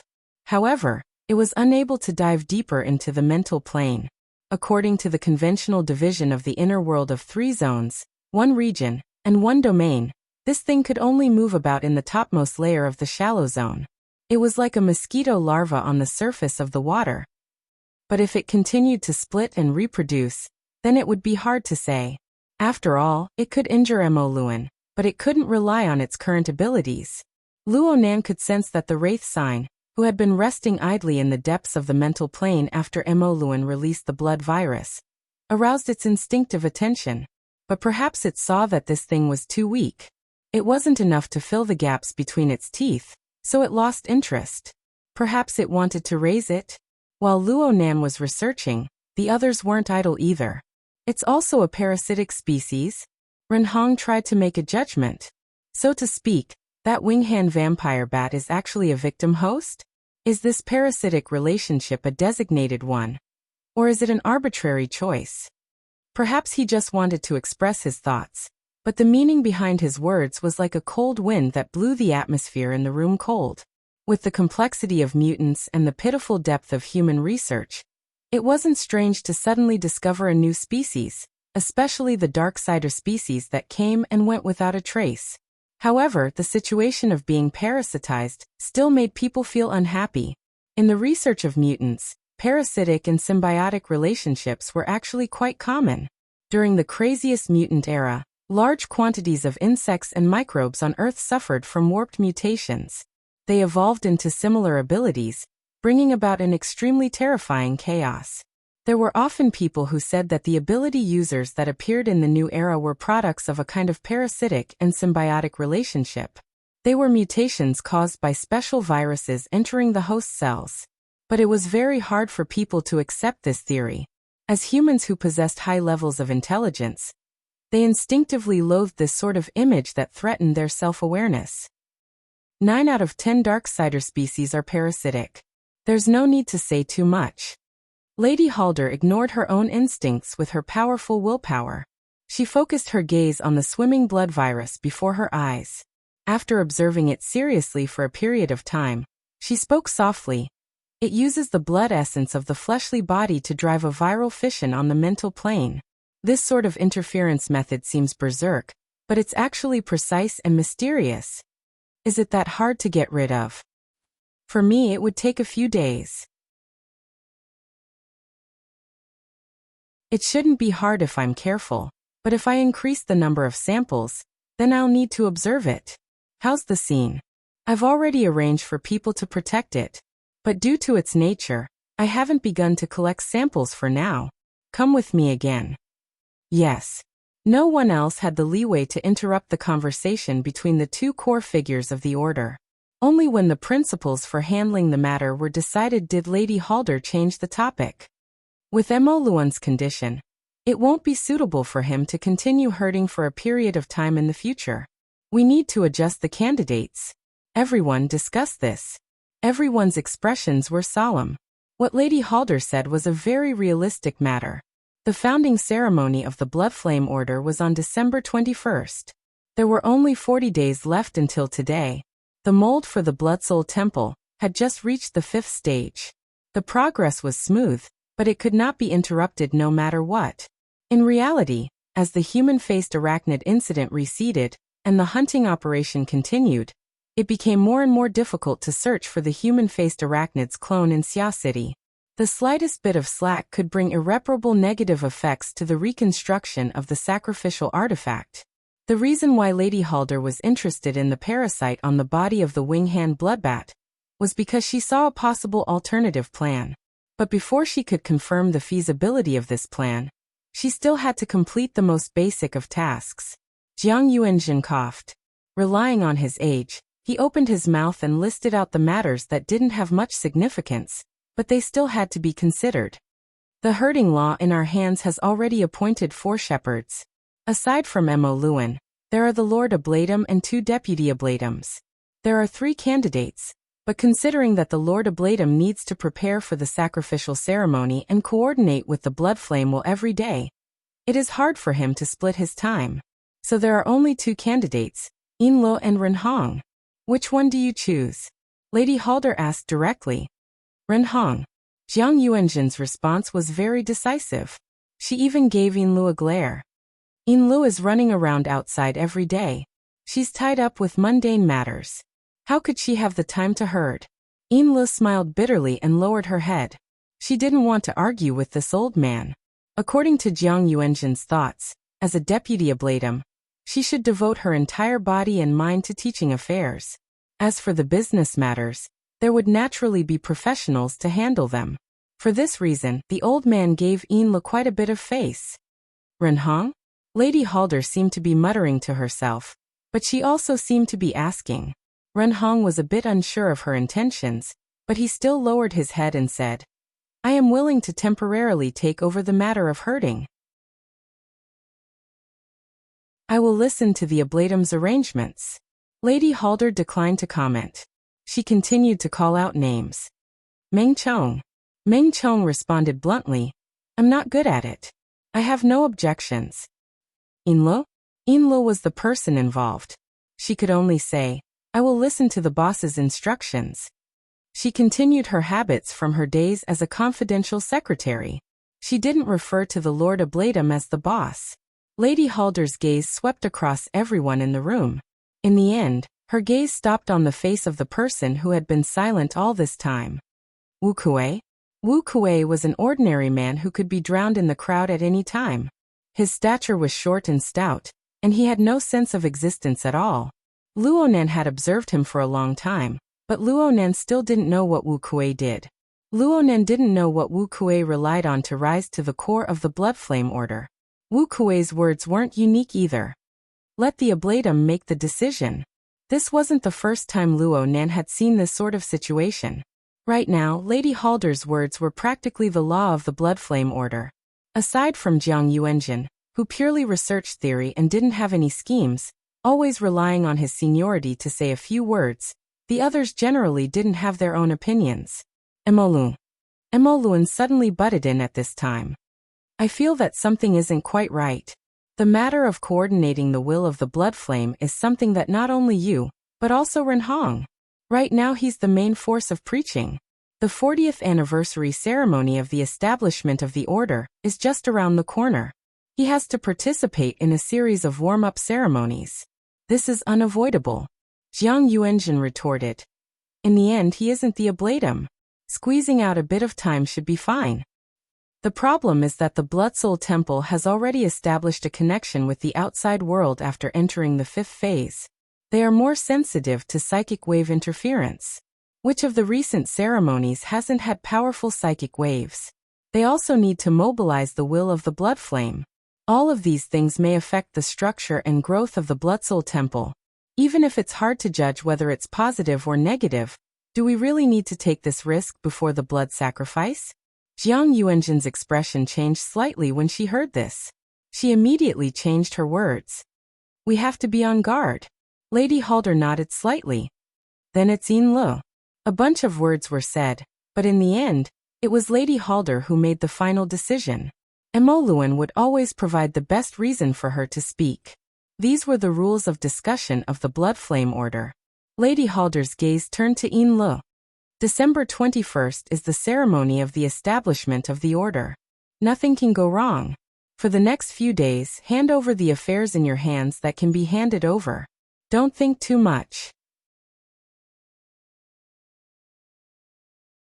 I will send Meng Chong to follow you. You must ensure that nothing goes wrong. That you're tuning in to the Li Mei's Wuxia Whispers YouTube channel. We're so grateful for your support, and don't forget to subscribe to join us on this incredible journey through captivating stories. Your generosity through donations truly makes a world of difference, as it's the primary source of revenue that allows me to expand and enhance this channel for you. Thank you from the bottom of my heart for being a part of this adventure.